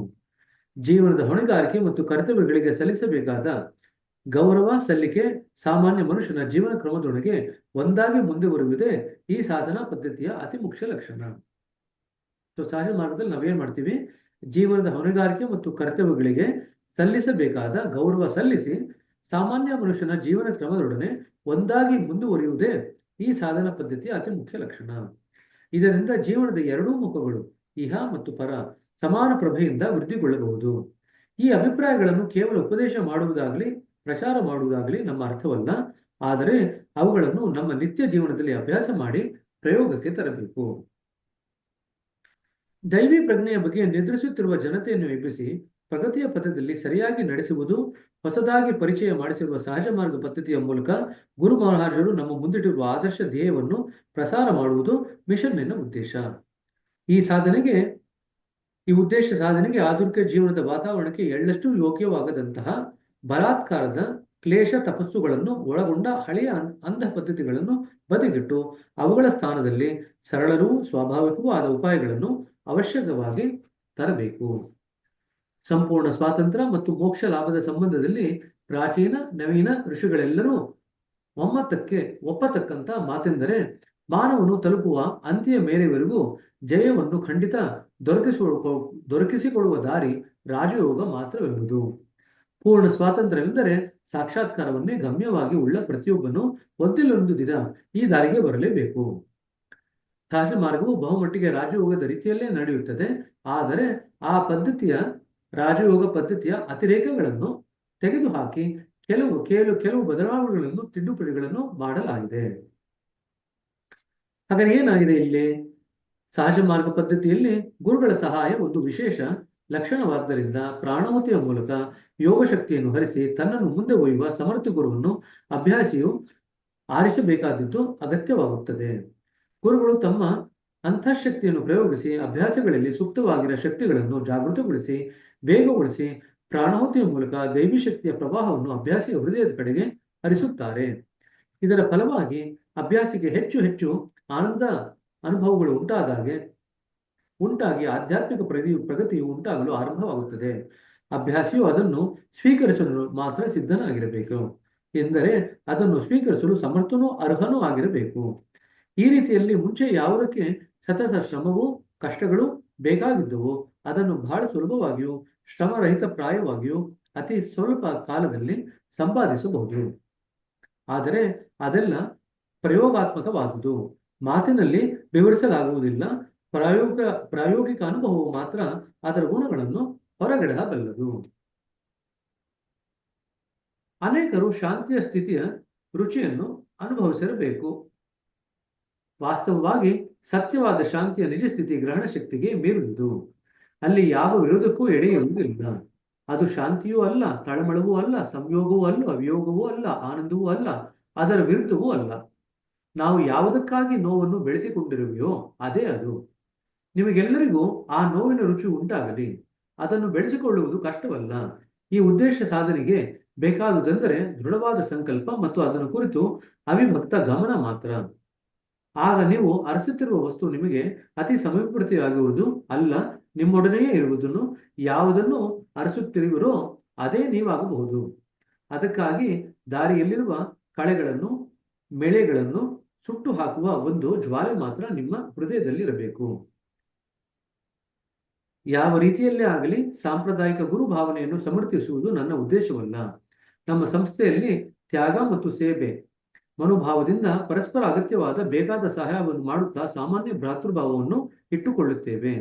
ಜಾತಿ, ಪಂಥ, ಲಿಂಗ, ವರ್ಣ ಇವುಗಳ ವ್ಯತ್ಯಾಸವಿಲ್ಲದೆ ಪ್ರತಿಯೊಬ್ಬರಿಗೂ ಸಹಜ ಮಾರ್ಗ ಪದ್ಧತಿಯ ಆಧ್ಯಾತ್ಮಿಕ ಅಭ್ಯಾಸ ಮತ್ತು ಶಿಕ್ಷಣ ಲಭಿಸುವ ಅವಕಾಶವಿದೆ. ಸತ್ಯಾನ್ವೇಷಕರು ನನ್ನ ಗುರುಗಳ ಕೃಪೆಯ ಮೂಲಕ ಅಭ್ಯಾಸ ಮಾಡಿ ಅನುಭವಿಸಿ ಅತಿ ಹೆಚ್ಚು ಲಾಭವನ್ನು ಪಡೆಯಬಹುದು. ನನ್ನ ಗುರುಗಳು ಭಾರತೀಯ ದರ್ಶನದಲ್ಲಿ ಒಂದು ಹೊಸ ಪುಟವನ್ನೇ ತಿರುಗು ಹಾಕಿದ್ದಾರೆ. ಪರಮ ಗುರುವಿನ ಕೃಪಾಮಯ ಅವೇಕ್ಷಣವು ಎಲ್ಲರಿಗೂ ಅಂತಿಮ ಗುರಿಯ ಸಾಕ್ಷಾತ್ಕಾರಕ್ಕೆ ದಾರಿ ತೋರಿಸಿ ಮಾನವ ಉದ್ದೇಶ ಸಾಧನೆಗೆ ನಿರ್ದೇಶಿಸಲಿ. ಸರಿ, ಇದರಲ್ಲಿ ಏನಾದ್ರು ಪ್ರಶ್ನೆಗಳಿದೆ? ಇವೆಲ್ಲ ಕೂಡ ಗುರುಗಳ ಮಹತ್ವ, ಸಹಜ ಮಾರ್ಗದಲ್ಲಿ ನಾವು ದಿನನಿತ್ಯದ ನಮ್ಮ ಜವಾಬ್ದಾರಿಗಳೇನಿದೆ ಅದನ್ನೆಲ್ಲ ಕೂಡ ವಹಿಸ್ಕೊಳ್ತಾ ಮುಂದುವರಿತೀವಿ. ಇವೆಲ್ಲವನ್ನು ಕೂಡ ಇದರಲ್ಲಿ ಬಾಬೂಜಿಯವರು ಉಲ್ಲೇಖ ಮಾಡಿದ್ದಾರೆ. ಇವೆಲ್ಲರಿಗೂ ನಮ್ಗೆ ಆಲ್ರೆಡಿ ಗೊತ್ತಿರತಕ್ಕಂಥ ವಿಚಾರನೆ, ಹೊಸದೇನೂ ಇಲ್ಲ.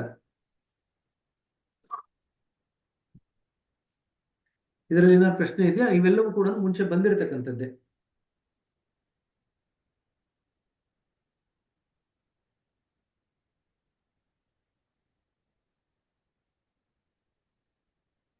ಗುರುಗಳ ಸಹಾಯ, ಪ್ರಾಣಾಹುತಿ, ಶುದ್ಧೀಕರಣ, ಮತ್ತೆ ನಾವು ಲೌಕಿಕ ಸ್ತರ ಮತ್ತೆ ಆಧ್ಯಾತ್ಮಿಕ ಎರಡರಲ್ಲೂ ಬೆಳವಣಿಗೆ ಪಡೆಯುವುದು ಜೊತೆಯಾಗಿ.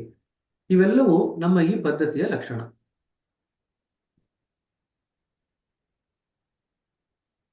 ಸರಿ, ಯಾವ ಪ್ರಶ್ನೆನೂ ಇಲ್ಲದೆ ಇದ್ರೆ ಮುಂದುವರಿಯೋಣ. 32ನೇ ಚಾಪ್ಟರ್, ಸತ್ಯ, ಅದರ ಸ್ಥಿತಿ ಮತ್ತು ಗತಿ. ಪರಮಾರ್ಥ ಅಥವಾ ಪರಮಾತ್ಮನ ಅಸ್ತಿತ್ವದ ಪ್ರಶ್ನೆಯ ಬಗೆಗೆ ಬಹಳಷ್ಟು ವಿವಾದವಿದೆ. ನನ್ನ ಅಭಿಪ್ರಾಯದಲ್ಲಿ ಪರಬ್ರಹ್ಮದ ಅಸ್ತಿತ್ವವನ್ನು ಸಿದ್ಧ ಮಾಡುವುದಾಗಲಿ ಅಲ್ಲಗೆಳೆಯುವುದಾಗಲಿ ನಿಜವಾದ ಸಮಸ್ಯೆಯಲ್ಲ. ಆದರೆ ಅದನ್ನು ಪರ್ಯಾಪ್ತವೂ ತೃಪ್ತಿಕರವೂ ಆದ ರೀತಿಯಲ್ಲಿ ಸ್ಪಷ್ಟಪಡಿಸುವುದು ನಿಜವಾದ ಸಮಸ್ಯೆಯಾಗಿದೆ. ಬೇರೆ ಬೇರೆ ಸಾಂಸ್ಕೃತಿಕ ಸನ್ನಿವೇಶಗಳಲ್ಲಿ ವೈಯಕ್ತಿಕ ಕಷ್ಟಗಳಿಂದಲೂ ಬೇಡಿಕೆಗಳಿಂದಲೂ ಹುಟ್ಟಿಕೊಂಡ ಬಲಗೊಂಡ ಉತ್ಸಾಹಿ ಅಂಧಶ್ರದ್ಧೆಯ ಅಂಶವು ಹೆಚ್ಚು ಹೆಚ್ಚು ಗೊಂದಲವನ್ನು ಉಂಟು ಮಾಡಿದೆ. ಇದರ ಫಲವಾಗಿ ವಿಚಾರವಂತ ಮನುಷ್ಯನು ದೇವರು ಎಂಬ ಶಬ್ದವನ್ನು ಉಚ್ಚರಿಸುತ್ತಲೇ ಸಹಜವಾಗಿ ಅಸಹ್ಯ ಪಡುತ್ತಾನೆ. ಪರಮಾರ್ಥದ ಬಗೆಗೆ ವಿವಿಧ ಕಲ್ಪನೆಗಳಿವೆ. ಅವರವರ ತಿಳುವಳಿಕೆ ಮತ್ತು ಯೋಗ್ಯತೆ ಅನುಸಾರವಾಗಿ ಜನರು ಅವರನ್ನು ಭಾವಿಸುತ್ತಾರೆ. ಸೊ ಇದನ್ನ ನಾವು ಓದಿದ್ವಿ, ದೇವರ ಬಗ್ಗೆ ಯಾವ್ಯಾವ್ದೆಲ್ಲ ಭಾವನೆ ಇದೆ ಅಂತ. ಇದನ್ನ ಮತ್ತೆ ಇಲ್ಲಿ ರಿಪೀಟ್ ಮಾಡ್ತಾ ಇದ್ದಾರೆ. ದೇವರ ಬಗೆಗೆ ಸರ್ವಸಾಮಾನ್ಯವಾಗಿ ಅಂಗೀಕೃತವಾದ ಭಾವನೆ ಎಂದರೆ ದೇವರು ಅನಂತ ಶಕ್ತಿ ಎಂಬುದು. ಇದು ಮೊದಲನೇ ಭಾವನೆ ದೇವರ ಬಗ್ಗೆ. ಆದರೆ ಎಲ್ಲ ನಾನತ್ವವನ್ನು ಭೇದವನ್ನು ಮೀರಿರುವ ನಿರ್ಗುಣ ಬ್ರಹ್ಮ ಭಾವನೆಯನ್ನು ತಾತ್ವಿಕ ದೃಷ್ಟಿ ಒಳಗೊಳ್ಳುತ್ತದೆ. ಅದು ಗುಣ, ಕ್ರಿಯೆ ಮತ್ತು ಚಿತ್ ಶಕ್ತಿಗಳಿಗೆ ಅತೀತವಾಗಿದೆ. ಈ ನಿರ್ಗುಣ ಬ್ರಹ್ಮವೇ ಅಸ್ತಿತ್ವದ ಆತ್ಯಂತಿಕ ಕಾರಣವಾಗಿಯೂ ಆಧಾರವಾಗಿಯೂ ಸಂಪೂರ್ಣ ವ್ಯಕ್ತ ಜಗತ್ತಿನ ಕ್ರಿಯಾತೀತ ಕೇಂದ್ರವಾಗಿಯೂ ಇರುವುದೆಂದು ಎಣಿಸಲಾಗಿದೆ. ಅದಕ್ಕೆ ಪರಬ್ರಹ್ಮವೆಂದು ಹೆಸರು. ಇದು ಎರಡನೇ ಪರಿಕಲ್ಪನೆ, ನಿರ್ಗುಣ ಬ್ರಹ್ಮ ಅಥವಾ ಪರಬ್ರಹ್ಮ. ಅನಂತರದ ಪರಸತ್ತೆಯೇ ದೇವರೆಂಬ ಭಾವ ಬರುತ್ತದೆ. ವಿಶ್ವದಲ್ಲಿರುವ ವೈವಿಧ್ಯತೆಗಳನ್ನು ವಿಭಿನ್ನತೆಗಳನ್ನು ನೋಡಿ ಅದರ ಸೃಷ್ಟಿಕರ್ತನು ನಿಯಾಮಕನು ಆದವನಲ್ಲಿ ನಂಬಿಕೆ ಇಡುವಂತೆ ಮಾಡುತ್ತದೆ. ಅವನನ್ನು ಸಗುಣ ಬ್ರಹ್ಮನೆಂದು ಈಶ್ವರನೆಂದು ಕರೆಯುತ್ತೇವೆ. ಅವನು ಸರ್ವಶಕ್ತನೆಂದು, ಸರ್ವಜ್ಞನೆಂದು, ಎಲ್ಲ ಉತ್ತಮ ಗುಣಗಳನ್ನು ಹೊಂದಿದ್ದಾನೆಂದು, ಚಿರಂತನವಾದ ಸತ್ಯ ಎಂದು ಭಾವಿಸುತ್ತೇವೆ. ಅವನೇ ಈ ವಿಶ್ವದ ಮೂಲ ಕಾರಣನು, ಸೃಷ್ಟಿಕರ್ತನು, ಲಯಕರ್ತನು ಆಗಿದ್ದಾನೆ. ಇದು ಸಗುಣ ಬ್ರಹ್ಮದ ಕಲ್ಪನೆ ಅಥವಾ ಈಶ್ವರದ ಕಲ್ಪನೆ. ಮೂರಾಯ್ತು. ಮೊದಲು ಒಂದು ಅನಂತ ಶಕ್ತಿ ಅಂತಾಯ್ತು, ನಂತರ ನಿರ್ಗುಣ ಬ್ರಹ್ಮ ಅಥವಾ ಪರಬ್ರಹ್ಮ, ತದನಂತರ ಸಗುಣ ಬ್ರಹ್ಮ ಅಥವಾ ಈಶ್ವರ. ಈ ಮೂರು ನಮಗೆ ಗೊತ್ತಿರತಕ್ಕಂಥ ದೇವರ ಪರಿಕಲ್ಪನೆಗಳು. ಕೆಳಗಿನ ಮಟ್ಟದ ದೃಷ್ಟಿಯಿಂದ ನೋಡಿದಾಗ ಮಾತ್ರ ದೇವರು ಅಂದ್ರೆ ಮತಧರ್ಮದ ದೇವರು. ಕೆಳಗಿನಿಂದ ನೋಡೋದು ಅಂದ್ರೆ ಮತದಿಂದ ನೋಡ್ತಕ್ಕಂಥ ದೇವರ ದೃಷ್ಟಿ. ಕೆಳಮಟ್ಟದ ದೃಷ್ಟಿಯಿಂದ ನೋಡಿದಾಗ ಮಾತ್ರ ದೇವರು ಪೂಜಾ ಭಾವ್ಯನಾಗುತ್ತಾನೆ. ಇದು ಸಾಮಾನ್ಯವಾಗಿ ಎಲ್ಲ ಮತಧರ್ಮದ ಅಂತಿಮ ಗುರಿ. ಈ ಸಗುಣ ಬ್ರಹ್ಮಕ್ಕೆ ಅಪರ ಬ್ರಹ್ಮವೆಂದು ಹೆಸರು. ಇದನ್ನು ಕೇಳಿದರೆ ಅಪರ ಬ್ರಹ್ಮ ಅಂದ್ರೆ ಯಾವುದು ಅಂತಂದ್ರೆ ಸಗುಣ ಬ್ರಹ್ಮ. ಮೇಲೆ ಕಾಣಿಸಿರುವ ಎರಡೂ ಕಲ್ಪನೆಗಳ ಬಗೆಗೂ ಧಾರ್ಮಿಕ ಗ್ರಂಥಗಳಲ್ಲಿ ಬಹಳವಾಗಿ ಹೇಳಲ್ಪಟ್ಟಿದೆ. ಸಗುಣ ಬ್ರಹ್ಮಕ್ಕಿಂತಲೂ ನಿರ್ಗುಣ ಬ್ರಹ್ಮ ಭಾವವೇ ಉತ್ತಮವೆಂದು ಕೆಲವರು ಅಭಿಪ್ರಾಯಪಡುತ್ತಾರೆ. ಇತರರು ಇದರ ವಿರುದ್ಧ ದೃಷ್ಟಿಯನ್ನು ಹೊಂದಿರುತ್ತಾರೆ. ನಿಜಕ್ಕೂ ಇಬ್ಬರೂ ತಪ್ಪುತ್ತಿದ್ದಾರೆ. ಅವರು ನಿರ್ಗುಣ ಬ್ರಹ್ಮವನ್ನು ಹೊಂದುವುದಿಲ್ಲ, ಸಗುಣ ಬ್ರಹ್ಮವನ್ನು ಪಡೆಯುವುದಿಲ್ಲ. ಎರಡೂ ಮಾರ್ಗಗಳಿರುವುದು ನಿಜ, ಆದರೆ ಗುರಿ ಮಾತ್ರ ಒಂದೇ. ಅದು ಪರಮಾತ್ಮ ಅಥವಾ ಶಾಶ್ವತ ಪರವಸ್ತುವಿನ ಸಾಕ್ಷಾತ್ಕಾರ. ಏನು ಗುರಿ? ಪರಮಾತ್ಮನ ಸಾಕ್ಷಾತ್ಕಾರ ಅಥವಾ ಪರವಸ್ತುವಿನ ಸಾಕ್ಷಾತ್ಕಾರ. ಸಾಮಾನ್ಯ ಅರ್ಥ ಹೊಂದಿದ್ದ ಎರಡೂ ಕಲ್ಪನೆಗಳು ಪ್ರಮಾದಕಾರಿಗಳಾಗಿವೆ. ವಾಸ್ತವಿಕವಾಗಿ ದೇವನು ನಿರ್ಗುಣನೂ ಅಲ್ಲ, ಸಗುಣನೂ ಅಲ್ಲ. ಅವನು ಇವೆರಡನ್ನೂ ಮೀರಿರತಕ್ಕಂಥ ಅತೀತನಾಗಿದ್ದಾನೆ. ಅವನು ಹೇಗಿರುವನೋ ಹಾಗೆ ಇದ್ದಾನೆ. ಇದನ್ನ ಅಂಡರ್ಲೈನ್ ಮಾಡ್ಕೊಳ್ಳಿ. ಅವನು ಹೇಗಿರುವನೋ ಹಾಗೆ ಇದ್ದಾನೆ. ಅದು ಪರಮಾತ್ಮನ ನಿಜವಾದಂಥ ಸ್ಥಿತಿ. ಅವನನ್ನು ನಿರ್ಗುಣನೆಂದು ಭಾವಿಸುತ್ತೇವೆ, ನಾವೇ ಅವನನ್ನು ಸಗುಣನಾಗಿ ಮಾಡುತ್ತೇವೆ. ಈ ಜಗಳಗಳನ್ನು ತಪ್ಪಿಸಲು ನಾವು ಮಾಡಬೇಕಾದುದೇನೆಂದರೆ, ಅದು ಸಗುಣವೇ ಆಗಿರಲಿ ನಿರ್ಗುಣವೇ ಆಗಿರಲಿ, ಆದಿ ತತ್ವದ ಮೇಲೆ ನಾವು ನಮ್ಮ ದೃಷ್ಟಿಯನ್ನು ನೋಡಬೇಕು. ಅದು ಏನೇ ಇರಲಿ ಅದನ್ನು ನಾವು ಪ್ರೀತಿಸಬೇಕು, ಅದನ್ನ ಅಂತರ್ಗತ ಮಾಡಿಕೊಳ್ಬೇಕು. ಇದೇ ನಮ್ಮ ಸಾಧನೆ. ನಾವು ಮತಧರ್ಮದ ಮೇರೆಗಳಿಗೆ ಒಳಪಟ್ಟಿರುವವರೆಗೂ ನಮ್ಮ ದೃಷ್ಟಿಯಲ್ಲಿ ಮತಧರ್ಮದ ದೇವರೇ ಇರುತ್ತಾನೆ. ನಾವು ಯಾವುದೋ ಒಂದು ದೃಷ್ಟಿಯಲ್ಲಿ ಸಿಕ್ಕಿ ಬಿದಿರುತ್ತೇವೆ. ಮತಧರ್ಮದ ಮೇರೆಗಳನ್ನು ಮೀರಿ ಹೋದಾಗ ಮಾತ್ರ ಅತ್ಯುನ್ನತ ಆಧ್ಯಾತ್ಮಿಕ ಸಿದ್ಧಿ ಸಾಧ್ಯ. ನಿಜಕ್ಕೂ ಮತಧರ್ಮದ ಕೊನೆಯಾದಾಗ ಆಧ್ಯಾತ್ಮಿಕತೆ ಆರಂಭವಾಗುತ್ತದೆ. ಸ್ವಾತಂತ್ರ್ಯದ ಮಾರ್ಗದಲ್ಲಿ ಮಾನವನು ಯಾತ್ರೆ ಮಾಡಲು ಸಿದ್ಧಗೊಳಿಸುವುದಕ್ಕೆ ಮತಧರ್ಮ ಒಂದು ಪೂರ್ವಭಾವಿ ಅವಸ್ಥೆಯಷ್ಟೇ. Difference between religion and spirituality ಅಂತ ನಿಮಗೆ ಪ್ರಶ್ನೆ ಬರುತ್ತೆ. ಮತಧರ್ಮ ಮತ್ತು ಆಧ್ಯಾತ್ಮ ಇವೆರಡೇ ನಡುವೆ ಇರ್ತಕ್ಕಂಥ ವ್ಯತ್ಯಾಸ ಬರೀರಿ ಅಂತ ಬರುತ್ತೆ ನಿಮಗೆ ಪ್ರಶ್ನೆ. ಮತಧರ್ಮದ ಕೊನೆ ಆಧ್ಯಾತ್ಮದ ಆರಂಭ, ಆಧ್ಯಾತ್ಮದ ಕೊನೆ ಸತ್ಯದ ಆರಂಭ, ಸತ್ಯದ ಕೊನೆಯೇ ನಿಜವಾದ ಆನಂದ. ಅದು ಹೋದ ಮೇಲೆ ನಾವು ನಮ್ಮ ಗುರಿಯನ್ನು ಮುಟ್ಟಿರುವೆವು. ಮಾತಿನಿಂದ ವ್ಯಕ್ತ ಮಾಡಲಾಗದಂತ ಅತ್ಯುನ್ನತ ಗುರಿ ಅದು. ಈ ರೀತಿ ದೇವರನ್ನು ಒಂದು ವಿಶಿಷ್ಟ ಧರ್ಮದ ಅಥವಾ ಪಂಥದ ಕಟ್ಟಿನಲ್ಲಿ ಕಾಣಲಾರೆವು.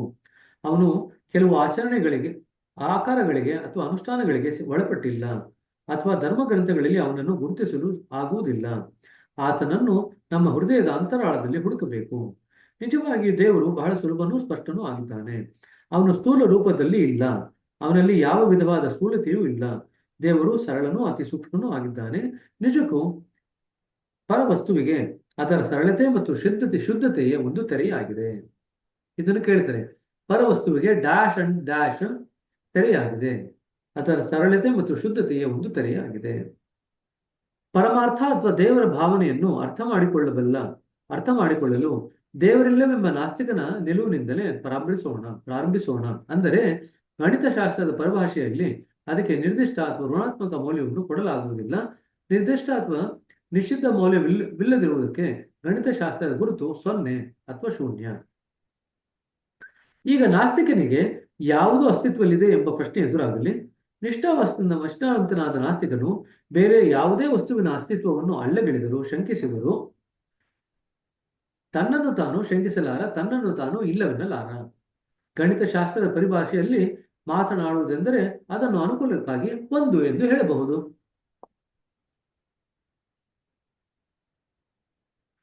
ಸೊನ್ನೆಯ ಯಕ್ಷಣೀಯ ಕಾರ್ಯವನ್ನು ನೋಡಿ. ಇರುವೇ ಇಲ್ಲದ 0ಯನ್ನು ಇರುವನ್ನು ಹೊಂದಿದ 1 ಎಂಬುದರ ಪಕ್ಕಕ್ಕೆ ಸೇರಿಸುತ್ತಾ ಹೋದರೆ ಅದು ಹೆಚ್ಚುತ್ತಾ ಹೋಗುತ್ತದೆ. ಒಂದರ ಪಕ್ಕ 0 ಸೇರಿಸಿದ್ರೆ 10 ಆಯ್ತು, 10ರ ಪಕ್ಕ 0 ಸೇರಿಸಿದ್ರೆ 100 ಆಯ್ತು. ಸೊ 0ಗೆ ತನ್ನದೇ ಆದಂತ ನಿರ್ದಿಷ್ಟ ಮೌಲ್ಯ ಇಲ್ಲ. ಯಾವುದೇ ಮೌಲ್ಯ ಇಲ್ದಿರ್ತಕ್ಕಂಥ 0ನ 1ರ ಪಕ್ಕ ಜೋಡಿಸ್ತು ಅಂತಂದ್ರೆ ಅದರದ್ದು ವ್ಯಾಲ್ಯೂ ಜಾಸ್ತಿ ಆಗ್ತಾ ಹೋಗುತ್ತೆ. ಈ ವಿಸ್ತಾರಕ್ಕೆ ಸ್ಪಷ್ಟವಾದ ಮೇರೆಯೇ ಇಲ್ಲವೆನ್ನಬಹುದು. ಈ ವಿಸ್ತೃತ ಅನಂತವನ್ನೇ ಅತಿ ದೊಡ್ಡದಕ್ಕಿಂತ ದೊಡ್ಡದೆಂದು ಮಹತೋ ಮಹಿಯಾನ್ ಎಂದು ಉಪನಿಷತ್ತುಗಳು ಯೋಗ್ಯ ರೀತಿಯಲ್ಲಿ ವರ್ಣಿಸಿವೆ. ಅನಂತರ 1ರ ಎಡಕ್ಕೆ ಅಥವಾ ನಿಷೇಧ ಸ್ವರೂಪದ ಕಡೆಗೆ ನಿಷೇಧಾತ್ಮಕ ಇಚ್ಛೆಯ ಕಾರ್ಯವಾದ ದಶಮಾಂಶ ಚಿಹ್ನೆಯೊಡನೆ ಪ್ರಾರಂಭಿಸಿರಿ. ಈಗ 1 ಇದೆ, ಪಕ್ಕದಲ್ಲಿ ಪಾಯಿಂಟ್ ಇಡಿ, ಪಾಯಿಂಟ್ 1 ಆಯ್ತು, ನಂತರ .01 ಆಯ್ತು, ನಂತರ .001 ಆಯ್ತು, ನಂತರ .0001. ಇದನ್ನ ಮಾಡ್ತಾ ಇದ್ದಂತೆ ಅದು ಶೂನ್ಯಕ್ಕೆ ಅತಿ ಸಮೀಪ ಆಗ್ತಾ ಹೋಗುತ್ತೆ. ಹೆಚ್ಚು ಹೆಚ್ಚು 0ಗಳನ್ನು ಸೇರಿಸಿದಂತೆಲ್ಲ 1ನ್ನು 0ಗೆ ಹತ್ತಿರ ತರುತ್ತದೆ. ಈ ಆತ್ಮದ ಸಂಕೋಚಕ್ಕೆ ಮಿತಿಯೇ ಇಲ್ಲವೆನ್ನಬಹುದು. ಇದನ್ನೇ ಉಪನಿಷತ್ತುಗಳು ಚಿಕ್ಕದಕ್ಕಿಂತ ಚಿಕ್ಕದು ಅಣೋರಣೀಯಾನ್ ಎಂದು ಯೋಗ್ಯವಾಗಿ ವರ್ಣಿಸಿದೆ. ಮಹತೋ ಮಹಿಯಾನ್ ಮತ್ತು ಅಣೋರಣೀಯಾನ್, ಇದರ ಬಗ್ಗೆ ಕೂಡ ನಿಮಗೆ ಪ್ರಶ್ನೆ ಬರ್ಬೋದು. ಹಾಗಾಗಿ ಇದನ್ನು ಕೂಡ ಅಂಡರ್ಲೈನ್ ಮಾಡ್ಕೊಳ್ರಿ. ದೇವರ ಬಗ್ಗೆ ಇರುವ ವಿವಾದವು ಒಂದು ಕೃತಕವಾದುದೆಂದು ನಂಬುತ್ತೇನೆ. ಮಾನವ ಕುಲಗಳ ಇತಿಹಾಸದ ಪರಂಪರೆಯಲ್ಲಿ ದೇವರ ಮೇಲೆ ಹೇರಿರುವ ತಪ್ಪು ಭಾವನೆಗಳಿಂದ ಅದು ಉಂಟಾಗಿದೆ. ಆದ ಕಾರಣ ಈ ಸಮಸ್ಯೆಗೆ ಉದ್ವೇಗದ ಮಾರ್ಗವನ್ನು ಬಿಡಬೇಕಾಗುವುದು ಅಗತ್ಯ. ಏಕೆಂದರೆ ಉದ್ವೇಗವು ಮಾನವನ ದೃಷ್ಟಿಯನ್ನು ಮಂಕು ಮಾಡಿ ಅವನ ಗುರಿಯನ್ನು ಕುರಿತು ಪ್ರಗತಿಗೆ ಅಡ್ಡಿಯಾಗುತ್ತದೆ. ತಿಳುವಳಿಕೆಯ ಸಲುವಾಗಿ ಅದನ್ನು ಶೂನ್ಯ ಅಥವಾ ಕೇಂದ್ರ ಅಥವಾ ಆಧಾರವೆಂದು ಕರೆಯಬಹುದು. ಪ್ರಕೃತಿಯಾಗಲಿ ಪ್ರಪಂಚವಾಗಲಿ ಆಧಾರವಿಲ್ಲದೆ ನಿಲ್ಲಲಾರದು. ಇರುವೆಗೆ ಒಂದು ಆಶ್ರಯವಿರಲೇಬೇಕು. ಈ ಆಶ್ರಯವೇ ದೇವರು, ಬ್ರಹ್ಮ ಅಥವಾ ಪರಮಾರ್ಥ. ಇದೇ ಭೂಮ, ವಸ್ತುರಹಿತ ವಸ್ತು ಅಥವಾ ಶಕ್ತಿರಹಿತ ಶಕ್ತಿ. ಎಷ್ಟೊಂದು ಪದಗಳು ಹೇಳಿದ್ದಾರೆ ನೋಡಿ, ಎಲ್ಲವೂ ಒಂದನ್ನೇ ದ್ಯೋತಕ ಮಾಡುತ್ತೆ. ಇನ್ನು ಮುಂದೆ ಜನರಿಗೆ ತಿಳಿಯದಿಲ್ಲವೆನ್ನ ಬಹುದಾದ ಒಂದು ರಹಸ್ಯದ ಸಂಕೇತವನ್ನು ಇಲ್ಲಿ ಬಹಿರಂಗ ಮಾಡಬಹುದು. ಸಾಧಾರಣವಾಗಿ ಜನರು ಸತ್ ಎಂಬುದನ್ನು ಪರವಸ್ತುವೆಂದು ಭಾವಿಸಿ ದೇವರ ಸಂಬಂಧವಾದ ಜ್ಞಾನವನ್ನು ಅಳೆಯಲು ಅಳತೆಗೋಲಾಗಿ ಗಣಿಸುತ್ತಾರೆ. ಸತ್ತನ್ನು ಉಪಯೋಗಿಸ್ತಾರೆ. ದೇವರ ಜ್ಞಾನ ಎಷ್ಟನ್ನ ಇವರು ಗಳಿಸ್ಕೊಂಡಿದ್ದಾರೆ ಅಂತ ನೋಡ್ಲಿಕ್ಕೆ ಎಷ್ಟು ಸತ್ವಗುಣ ಇವರು ಗಳಿಸ್ಕೊಂಡಿದ್ದಾರೆ ಅನ್ನೋದನ್ನ ಒಂದು ಅಳತೆಗೋಲಾಗಿ ನೋಡ್ತಾರೆ. ವಾಸ್ತವವಾಗಿ ಇದೆಲ್ಲ ತಮದ ಮಂಡಲ ಮತ್ತು ತಮವೇ. ದೇವರ ಸ್ಥಿತಿ ಅಂದ್ರೆ ತಮದ ಮಂಡಲ ಮತ್ತು ತಮವೇ. ನಿಜವಾದ ಯೋಗಿಗೆ ಸಂಪಾದಿಸಲು ಯೋಗ್ಯವಾದ ಒಂದೇ ವಸ್ತು ಎಂದರೆ ಇದೆ. ಯಾವುದು? ತಮದ ಸ್ಥಿತಿ. ಇದನ್ನು ಅಂಡರ್ಲೈನ್ ಮಾಡ್ಕೊಳ್ರಿ. ನಿಜವಾದ ಯೋಗಿಗೆ ಸಂಪಾದಿಸಲು ಯೋಗ್ಯವಾದಂತ ಒಂದೇ ವಸ್ತು ಎಂದರೆ ತಮದ ಸ್ಥಿತಿ. ಈ ಮಟ್ಟದವರೆಗೆ ಪ್ರವೇಶ ಪಡೆಯುವುದು ಬಹಳ ಎಂಬುದರಲ್ಲಿ ಸಂದೇಹವಿಲ್ಲ. ಸತ್ತನ್ನು ಪಡೆಯುವುದು ಬಹಳ ಸುಲಭದ ಕೆಲಸ. ಆದರೆ ತಮ ಎಂದು ಕರೆಯಲ್ಪಟ್ಟಿರುವ ಸ್ಥಿತಿಯು ಅಷ್ಟು ಸುಲಭವಾಗಿ ಹೊಂದಲಾಗುವುದಿಲ್ಲ. ಅದರ ಆಚೆಗೆ ಏನೂ ಇಲ್ಲ. ಜನರು ಅದನ್ನು ಕುರಿತು ಬಹಳಷ್ಟು ಮಾತನಾಡುತ್ತಾರಾದರೂ ಅದರವರೆಗೂ ಪ್ರವೇಶ ಪಡೆಯಲು ಪ್ರಯತ್ನ ಪಡುವವರು ಅದರಲ್ಲಿ ವಿರಳ. ಶುದ್ಧತೆ, ಸರಳತೆ, ಶಾಂತಿ ಕೂಡ ಅಲ್ಲಿ ಇಲ್ಲ. ತಮದ ಸ್ಥಿತಿಯಲ್ಲಿ ಶುದ್ಧತೆಯೂ ಇಲ್ಲ, ಶಾಂತಿಯೂ ಇಲ್ಲ, ಸಮಾಧಾನವೂ ಇಲ್ಲ, ಸರಳತೆಯೂ ಇಲ್ಲ, ಏನೂ ಇಲ್ಲ. ನಿಜಕ್ಕೂ ಅದು ಇವೆಲ್ಲಗಳನ್ನು ಆಚೆ ಇದೆ. ಜನ್ಮಗಳ ಅನೇಕ ವರ್ಷಗಳ ನಿರಂತರ ಶ್ರಮದಿಂದ ಸಂಪಾದಿಸಲ್ಪಡುವ ವಸ್ತು ಇದೆ. ಪ್ರಪಂಚದ ಅತಿ ದೊಡ್ಡ ಸಂತರು ಕೂಡ ಈ ವಿಷಯದಲ್ಲಿ ಗುರು ಮುಟ್ಟಿದವರಾಗಿದ್ದಾರೆಂದು ನಾನು ಧೈರ್ಯವಾಗಿ ಹೇಳಬಲ್ಲೆ. ಸಾಧಕನು ಹಂಬಲಿಸುವ ಶೂನ್ಯ ಸ್ಥಿತಿ ಅದರಲ್ಲಿ ಇದೆ. ಅದೇ ನಿಜವಾದಂತ ಜೀವನ. ಈ ಮಟ್ಟವನ್ನು ಮುಟ್ಟುವುದಕ್ಕೆ ಮುಂಚೆ ಎಲ್ಲ ಕ್ರಿಯೆಗಳು ನಿಂತು ಹೋಗುತ್ತವೆ. ಅದು ಕೇಂದ್ರ ಬಿಂದು ಮತ್ತು ಪರಮಾರ್ಥದ ನಿಜಸ್ಥಿತಿ. ಎಷ್ಟೇ ಕಷ್ಟಪಟ್ಟರೂ ಅನೇಕರು ಇದನ್ನು ಮುಟ್ಟಲಾಗುವುದಿಲ್ಲ. ಸೊ ಇದು ಕೂಡ ನಿಮಗೆ ಪ್ರಶ್ನೆ ಬರುತ್ತೆ. ಯೋಗಿಗೆ ಸಂಪಾದನೆ ಮಾಡಲು ಯೋಗ್ಯವಾದಂತಹ ಸ್ಥಿತಿ ಯಾವುದು ಅಂತಂದ್ರೆ ತಮದ ಸ್ಥಿತಿ. ಕಟ್ಟಕಡೆಗೆ ನಾವು ಮುಟ್ಟಬೇಕಾಗಿರ್ತಕ್ಕಂಥ ಸ್ಥಿತಿ ಯಾವುದು ಅಂತಂದ್ರೆ ತಮದ ಸ್ಥಿತಿ. ಜನರು ಈ ತಮದ ಸ್ಥಿತಿಯನ್ನು ತಮ್ಮ ಅತ್ಯಂತ ಘಾತುಕ ಶತ್ರು ಎಂದು ಭಾವಿಸುತ್ತಾರೆ. ಯಾಕಂತಂದ್ರೆ ತಮದ ಸ್ಥಿತಿನ ಅವರು ತಮಸ್ಸಿನ ಸ್ಥಿತಿಗೆ ಹೋಲಿಸ್ತಾರೆ. ಯಾರಲ್ಲಿ ಈ ಸಂಪೂರ್ಣ ಅಜ್ಞಾನದ ಸ್ಥಿತಿ ಸಂಪೂರ್ಣವಾಗಿ ನೆಲೆಗೊಂಡಿದೆಯೋ ಅಂತ ಒಬ್ಬ ವ್ಯಕ್ತಿಯನ್ನು ನಿರೀಕ್ಷಿಸಿದರೆ ಅತ್ಯುನ್ನತ ಪ್ರಗತಿಯ ಮಟ್ಟವನ್ನು ಮನಗಾಣಬಹುದು. ಆತನಿಗೆ ಸಣ್ಣ ಮಗುವಿನಂತೆ ತನ್ನ ಸ್ಥಿತಿಯ ಅರಿವೇ ಇರುವುದಿಲ್ಲ. ಆದರೆ ಅದಕ್ಕೆ ಸತ್ ಅಲ್ಪ ಸ್ಪರ್ಶ ಮಾಡಿದರೆ ಆಗ ಆತನಿಗೆ ತನ್ನ ಸ್ಥಿತಿಯ ಅರಿವಾಗುವುದು, ತಮದ ಸ್ಥಿತಿಯ ಅರಿವಾಗಲು ಪ್ರಾರಂಭವಾಗುವುದು. ಇವು ಎರಡು ಸ್ಪಂದಿಸುವ ಬಿಂದು ಹೊಸ ಸ್ಥಿತಿಯನ್ನು ಸ್ಪರ್ಶ ಮಾಡುತ್ತದೆ, ಸೃಷ್ಟಿ ಮಾಡುತ್ತದೆ. ಈಗ ಜ್ಞಾಪಕ ಇಟ್ಕೊಳ್ರಿ. ಸೊ ತಮದ ಸ್ಥಿತಿಯಲ್ಲಿ ನೆಲೆಯಾಗಿರ್ತಾರೆ. ತಮದ ಸ್ಥಿತಿ ಅಂದ್ರೆ ಸಂಪೂರ್ಣ ಅಜ್ಞಾನದ ಸ್ಥಿತಿ. ಅದಕ್ಕೆ ಒಂಚೂರು ಸತ್ ಆಡ್ ಮಾಡಿದಾಗ, ಸೇರಿಸಿದಾಗ, ಅಂದ್ರೆ ಈಗ ತಮದ ಸ್ಥಿತಿಯಲ್ಲಿ ಇರ್ತಕ್ಕಂಥ ಯೋಗಿಗೆ ಯಾರೋ ಒಂದು ಪ್ರಶ್ನೆ ಕೇಳಿದ್ರು ಅಂತ ಇಟ್ಕೊಳ್ರಿ. ಆ ಪ್ರಶ್ನೆ ಕೇಳಿದಾಗ ಅದು ಸತ್ತಾಯ್ತು. ಅದು ಹೋಗಿ ಅವ್ರಿಗೆ ನಾಟತ್ತೆ. ನಾಟಿದಾಗ ಆ ಎರಡು ಎಲ್ಲಿ ನಾಟತ್ತಲ್ಲ, ಸೇರುತ್ತಲ್ವ, ಅಲ್ಲಿ ಒಂದು ಹೊಸ ಶಕ್ತಿ ಸೃಷ್ಟಿ ಆಗುತ್ತೆ, ಅಥವಾ ಹೊಸ ಸ್ಥಿತಿ ಸೃಷ್ಟಿ ಆಗುತ್ತೆ. ಅದರ ಒಂದು ಮೂಲಕ ಅವರು ನಿಮಗೆ ಜ್ಞಾನದ ಭಂಡಾರವನ್ನೇ ಇಯ್ಯಬಲ್ಲರು. ಸಾಮಾನ್ಯವಾಗಿ ಹೊಳೆಯುವ ಮತ್ತು ಹೊರೈಸುವ ಯಾವುದೇ ವಸ್ತುವಾಗಲಿ ಕಣ್ಣುಗಳನ್ನು ಸೆಳೆಯುತ್ತದೆ. ಅದನ್ನೇ ನಾವು ಸಾಮಾನ್ಯವಾಗಿ ಸತ್ ಎಂದು ಭ್ರಮಿಸುತ್ತೇವೆ. ಈ ಹೊಳೆಯುವ ವಸ್ತು ಮಾಯೆಯೇ ಹೊರತು ಮತ್ತೇನೂ ಅಲ್ಲ. ಇದರ ಬಗ್ಗೆ ಬಹಳಷ್ಟು ಹೊಗಳಿ ಮಾತನಾಡುವವರು ಆಧ್ಯಾತ್ಮಿಕ ಮಂಡಲದಿಂದ ಕೂಡ ಬಹಳ ದೂರವಾಗಿದ್ದಾರೆ. ಸೊ ಯಾವುದೇ ಹೊಳೆಯುವ ವಸ್ತು ಆಧ್ಯಾತ್ಮಿಕ ಕ್ಷೇತ್ರದ ಒಳಗಡೆನೆ ಇದೆ. ಇನ್ನು ನಾವು ತಮದ ಸ್ಥಿತಿಗೆ ಹೋಗಿಲ್ಲ. ಸಾಮಾನ್ಯವಾಗಿ ನಮ್ಮ ಕಣ್ಣಿಗೆ ಏನು ಹೊಳೆಯುತ್ತಲ್ಲ ಅದನ್ನೆಲ್ಲ ಕೂಡ ನಾವು ಸತ್ ಅಂತ ಕರಿತೀವಿ, ಭ್ರಮಿಸುತ್ತೇವೆ. ಅಂದ್ರೆ ಬಾಬೂಜಿ ಅವರು ಏನ್ ಹೇಳ್ತಾರೆ, ಇವೆಲ್ಲ ಮಾಯೆ ಹೊರತು ಮತ್ತೇನೂ ಅಲ್ಲ ಅಂತ ಹೇಳ್ತಿದ್ದಾರೆ. ಇದರ ಬಗ್ಗೆ ಬಹಳಷ್ಟು ಹೊಗಳಿ ಮಾತನಾಡುವವರು ಆಧ್ಯಾತ್ಮಿಕ ಮಂಡಲದಿಂದ ಕೂಡ ಬಹಳ ದೂರವಾಗಿದ್ದಾರೆ. ಇನ್ನು ಸತ್ಯದ ಮಾತು ಹೇಳುವುದೇ ಬೇಡ. ಆದ್ದರಿಂದ ಈ ಸಂದರ್ಭದಲ್ಲಿ ಏನನ್ನೂ ಕೇಳಲು ಮನಸ್ಸು ಮಾಡದಂತ ಹಾಗೂ ಏನನ್ನೂ ಗ್ರಹಿಸದಂತ ಜಡತ್ವದ ಒಂದು ಸ್ಥಿತಿಯನ್ನು ಜನರು ಬೆಳೆಸಿಕೊಂಡಿದ್ದಾರೆ. ಯಾಕೆಂದ್ರೆ ಬೆಳಕನ್ನ ನಾವು ಸತ್ತಂತ ತಪ್ಪರ್ಥ ಮಾಡ್ಕೊಂಡಿದ್ದೀವಿ. ಆದ್ರೆ ಅದು ನಿಜವಾಗಿ ಮಾಯೆ ಸ್ಥಿತಿ. ನಾವು ಮಾಯೆ ಮೇಲೆ ನಮ್ಮ ಕೇಂದ್ರೀಕರಣ ಮಾಡಿದಾಗ ನಾವು ಜಡತ್ವವನ್ನು ಬೆಳೆಸ್ಕೊಳ್ತಾ ಹೋಗ್ತೀವಿ. ಬೆಳಕು ಕತ್ತಲೆಗಳ ಆಚೆ ಇರುವ ಸತ್ಯದ ದರ್ಶನವನ್ನೇ ಜನರು ಕಳೆದುಕೊಂಡಿದ್ದಾರೆ. ಇದನ್ನೇ ಮಿಷನಿನ ಬೋಧೆ ಚಿಹ್ನೆಯಲ್ಲಿ ತೋರಿಸಿರುವುದು. ನಿಜವಾದ ಅರ್ಥದಲ್ಲಿ ಮನುಷ್ಯನ ಪರಿಪೂರ್ಣ ಸ್ಥಿತಿಯು ಅದೇ. ಅದು ಆಲ್ರೆಡಿ ಓದಿದ್ವಿ. ಕತ್ತಲೆ ಮತ್ತು ಬೆಳಕಿನ ಆಚೆ ಇರುವ ಸ್ಥಿತಿಯೇ ಮನುಷ್ಯನ ನಿಜವಾದಂತ ಗುರಿ. ಆ ಸ್ಥಿತಿಯಿಂದ ಪತನವಾಗಲಿ ಹಾನಿಯಾಗಲಿ ಸಾಧ್ಯವಿಲ್ಲ. ಇದು ದರ್ಶನದ ಬಹಳ ಸೂಕ್ಷ್ಮ ಅಂಶ. ಸತ್ತರು ಬೆಳಕು ಅಲ್ಲದ ಕತ್ತಲು ಅಲ್ಲದ ಈ ಸ್ಥಿತಿಯನ್ನು ಸಾಧಾರಣವಾಗಿ ಸತ್ಪದವೆಂದು ಕರೆದಿದ್ದಾರೆ. ನನ್ನ ಪ್ರಶ್ನೆ ಕೇಳಿದ್ರ ಲಲಿತಾ ಅವರೇ, ಈಗ ಬಂತು ನೋಡ್ರಿ. ಸತ್ವ ಗುಣ ಬೇರೆ, ಸತ್ಯ ಪದ ಅಂತ ಹೇಳಿ ಹೇಳ್ತಿದಾರಲ್ಲ, ಸತ್ಪದ ಅಥವಾ ಸತ್ಯ ಪದ ಅಂತ ಹೇಳಿದ್ವಲ್ಲ, ಈಗ ಅದು ಬರ್ತಾ ಇದ್ದಾರೆ. ಏನು ಹೇಳಿದರೆ, ಸಂತರು ಬೆಳಕು ಅಲ್ಲದ ಕತ್ತಲು ಅಲ್ಲದ ಈ ಸ್ಥಿತಿಯನ್ನು ಸಾಧಾರಣವಾಗಿ ಸತ್ಪದವೆಂದು ಕರೆದಿದ್ದಾರೆ. ಅದು ಸರಿಯಲ್ಲ. ಅದು ಅದರಿಂದ ಬಹಳ ಆಚೆ ಇದೆ. ಸತ್ಪದ ಅಂದ್ರೆ ಏನು ಅಂತ ಈಗ ಬಾಬುಜಿ ಅವರು ಉಲ್ಲೇಖ ಮಾಡ್ತಾರೆ. ಒಂದು ಮಾತಿನಲ್ಲಿ ಹೇಳೋದಾಯ್ತು ಅಂತಂದ್ರೆ, ತಮದ ಸ್ಥಿತಿಯ ಪ್ರತಿಚ್ಛಾಯೆ ತತ್ಪದ. ಇದು ಜ್ಞಾಪಕ ಇಟ್ಕೊಳ್ರಿ. ತಮದ ಸ್ಥಿತಿ ಇದೆಯಲ್ಲ, ಅದರ ಪ್ರತಿಬಿಂಬ ಅಥವಾ ಪ್ರತಿಚ್ಛಾಯೆ ತತ್ಪದ. ಸೊ ಸತ್ಪದ ಮುಟ್ಟಿ ನಾವು ಗುರಿಯನ್ನು ಮುಟ್ಟಿಬಿಟ್ವಿ ಅಂತಂದ್ರೆ ಅದು ಸರಿ ಇಲ್ಲ. ಸತ್ಪದದಿಂದ ಆಚೆ ಇದೆ, ಎಷ್ಟು ಆಚೆಗಿದೆ ತಮದ ಸ್ಥಿತಿ, ಅಲ್ಲಿವರೆಗೂ ಹೋಗ್ಬೇಕು. ಸೊ ಮೊದಲು ಸತ್ವಗುಣದ ಅನುಭವ ಬರುತ್ತೆ, ಸತ್ನ ಅನುಭವ ಬರುತ್ತೆ, ತದನಂತರ ಸತ್ಪದದ ಅನುಭವ ಬರುತ್ತೆ, ತದನಂತರ ಸತ್ಯ ವಸ್ತು ಅಥವಾ ತಮದ ಸ್ಥಿತಿಯ ಅನುಭವ ಬರುತ್ತೆ.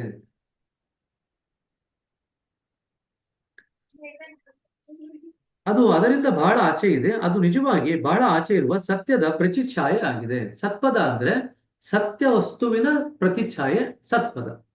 ಇದನ್ನ ದಯವಿಟ್ಟು ಅಂಡರ್ಲೈನ್ ಮಾಡ್ಕೊಳ್ರಿ.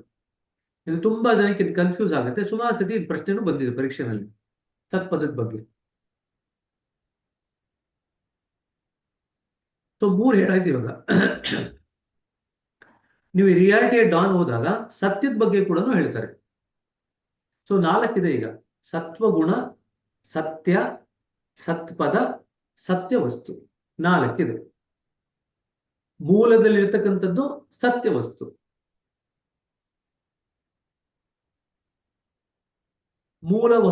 ಮೂಲ ಸತ್ಯ ವಸ್ತುವಿನ ಪ್ರತಿಚ್ಛಾಯೆ ಸತ್ಪದ. 3 ಗುಣಗಳಲ್ಲಿ ಒಂದು ಸತ್ವಗುಣ. ಆಚರಣೆಗೆ ತಂದು ಅದನ್ನ ದಿನನಿತ್ಯದಲ್ಲಿ ನಾವು ಅದನ್ನು ಉಪಯೋಗಿಸ್ಕೊಂಡಾಗ ಅದನ್ನ ಸತ್ಯ ಅಂತ ಹೇಳ್ತೀವಿ.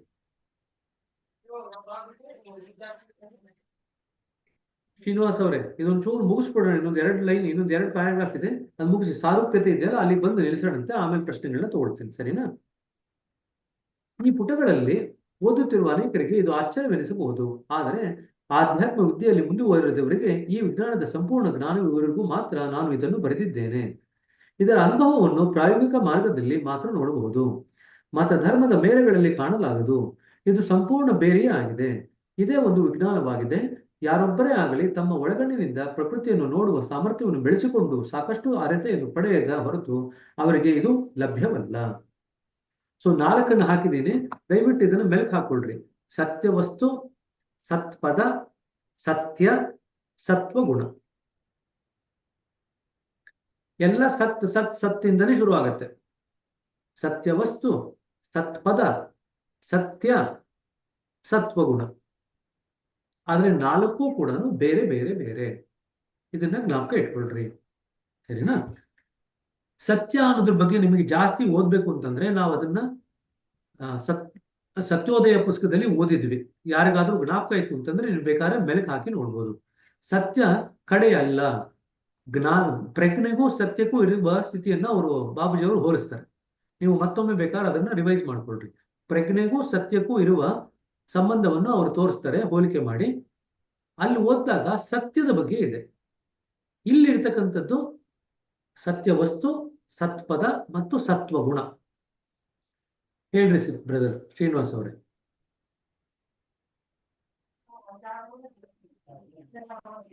ಮ್ಯೂಟ್ ಆಗಿದ್ದೀರಾ? ಅನ್ಮ್ಯೂಟ್ ಮಾಡ್ಕೊಳ್ರಿ.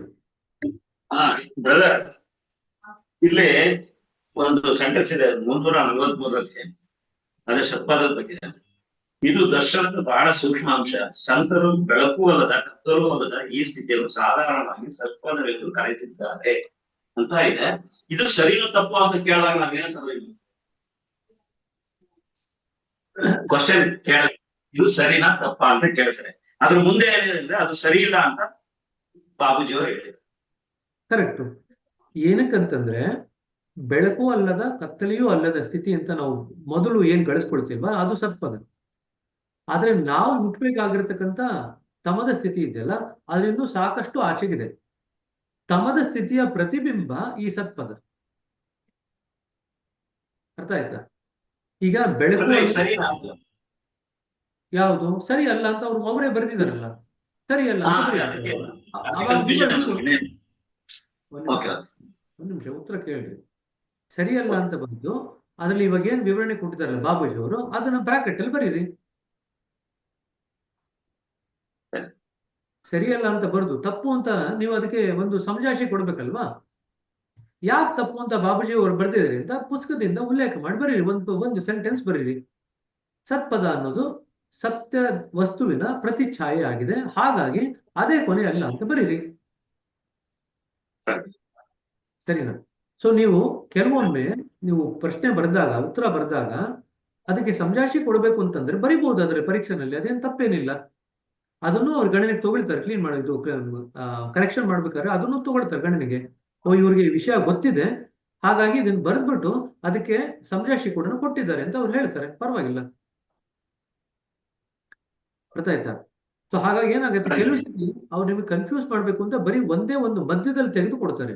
ಆದ್ರೆ ಆ ಪ್ಯಾರಾಗ್ರಾಫ್ ಅಲ್ಲಿ ಏನಿದೆ ಅಲ್ಲ ಅದರ ಪ್ರಕಾರ ನೀವು ಉತ್ತರ ಬರಿಬೇಕಾಗತ್ತೆ. ಸರಿನಾ?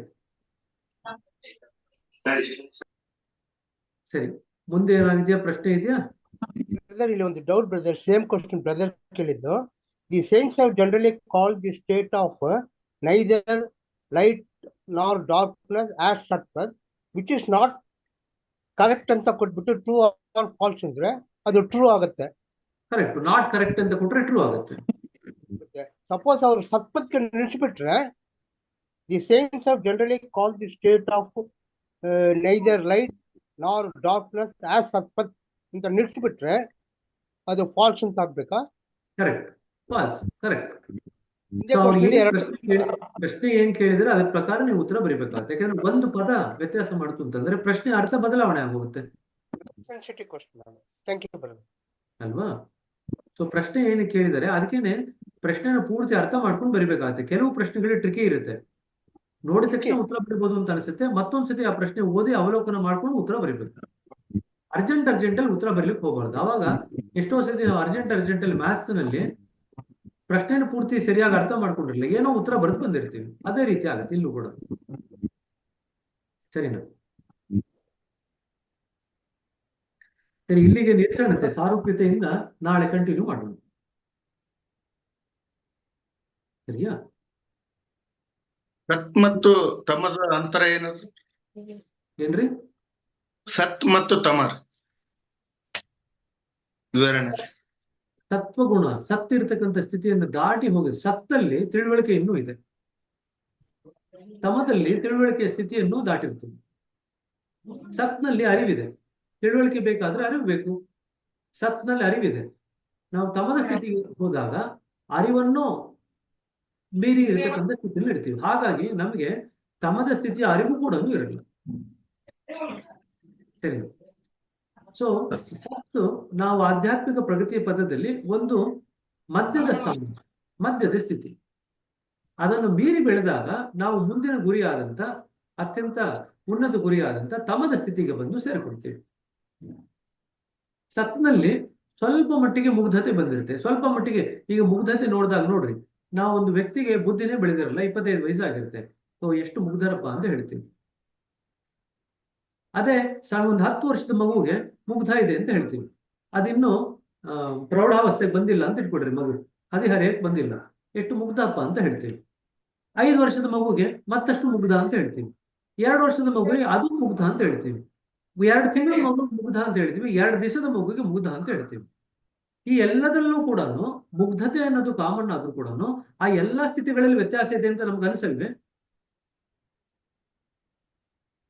ಸೊ ಮಗು ಸತ್ವಗುಣದಲ್ಲಿ ನೆಲೆಸಿರುತ್ತೆ. ಮಗು ಯಾವುದು ಸುಳ್ಳು ಹೇಳಲ್ಲ. ಆಗ ತಾನೇ ಬುದ್ಧಿ ಹೊಂದಿರತಕ್ಕಂಥ ಮಗು ಇರೋದನ್ನ ಇದ್ದ ಹಾಗೆ ಹೇಳುತ್ತೆ. ಅದಕ್ಕೆ ಸುಳ್ಳು ಹೇಳುವಂತ ಒಂದು ಅಭ್ಯಾಸನೇ ಇರಲ್ಲ. ಅದಕ್ಕೆ ಸುಳ್ಳು ಹೇಳೋದು ಬರೋದು ಇಲ್ಲ. ಮುಗ್ಧವಾಗಿರುತ್ತೆ, ಇರೋದನ್ನ ಇದ್ದ ಹಾಗೆ ಹೇಳುತ್ತೆ ಅಲ್ವಾ? ಸೊ ಮುಗ್ಧತೆಯಲ್ಲಿ ಹಾಗೆ ಹಲವಾರು ಸ್ತರಗಳಿದ್ಯೋ, ನಾವು ತಮದ ಸ್ಥಿತಿಗೆ ಬಂದಾಗ ಪರಿಪೂರ್ಣವಾದಂತ ಮುಗ್ಧತೆಗೆ ಬರುತ್ತೆ. ಎಷ್ಟು ಮಟ್ಟಿಗೆ ಪರಿಪೂರ್ಣವಾಗಿರುತ್ತೆ ಮುಗ್ಧತೆ ಅಂತಂದ್ರೆ, ಆ ಮುಗ್ಧತೆ ಬಗ್ಗೆ ನಮ್ಗೆ ಅರಿವೇ ಇರಲ್ಲ. ಇದು ತಮದ ಸ್ಥಿತಿ. ಸತ್ತಿನಲ್ಲಿ ಮುಗ್ಧತೆ ಬಗ್ಗೆ ಸ್ವಲ್ಪ ಮಟ್ಟಿಗೆ ಅರಿವಿರುತ್ತೆ. ಇದು ಸತ್ವದ ಸ್ಥಿತಿ. ಸರಿನಾ? Thank you.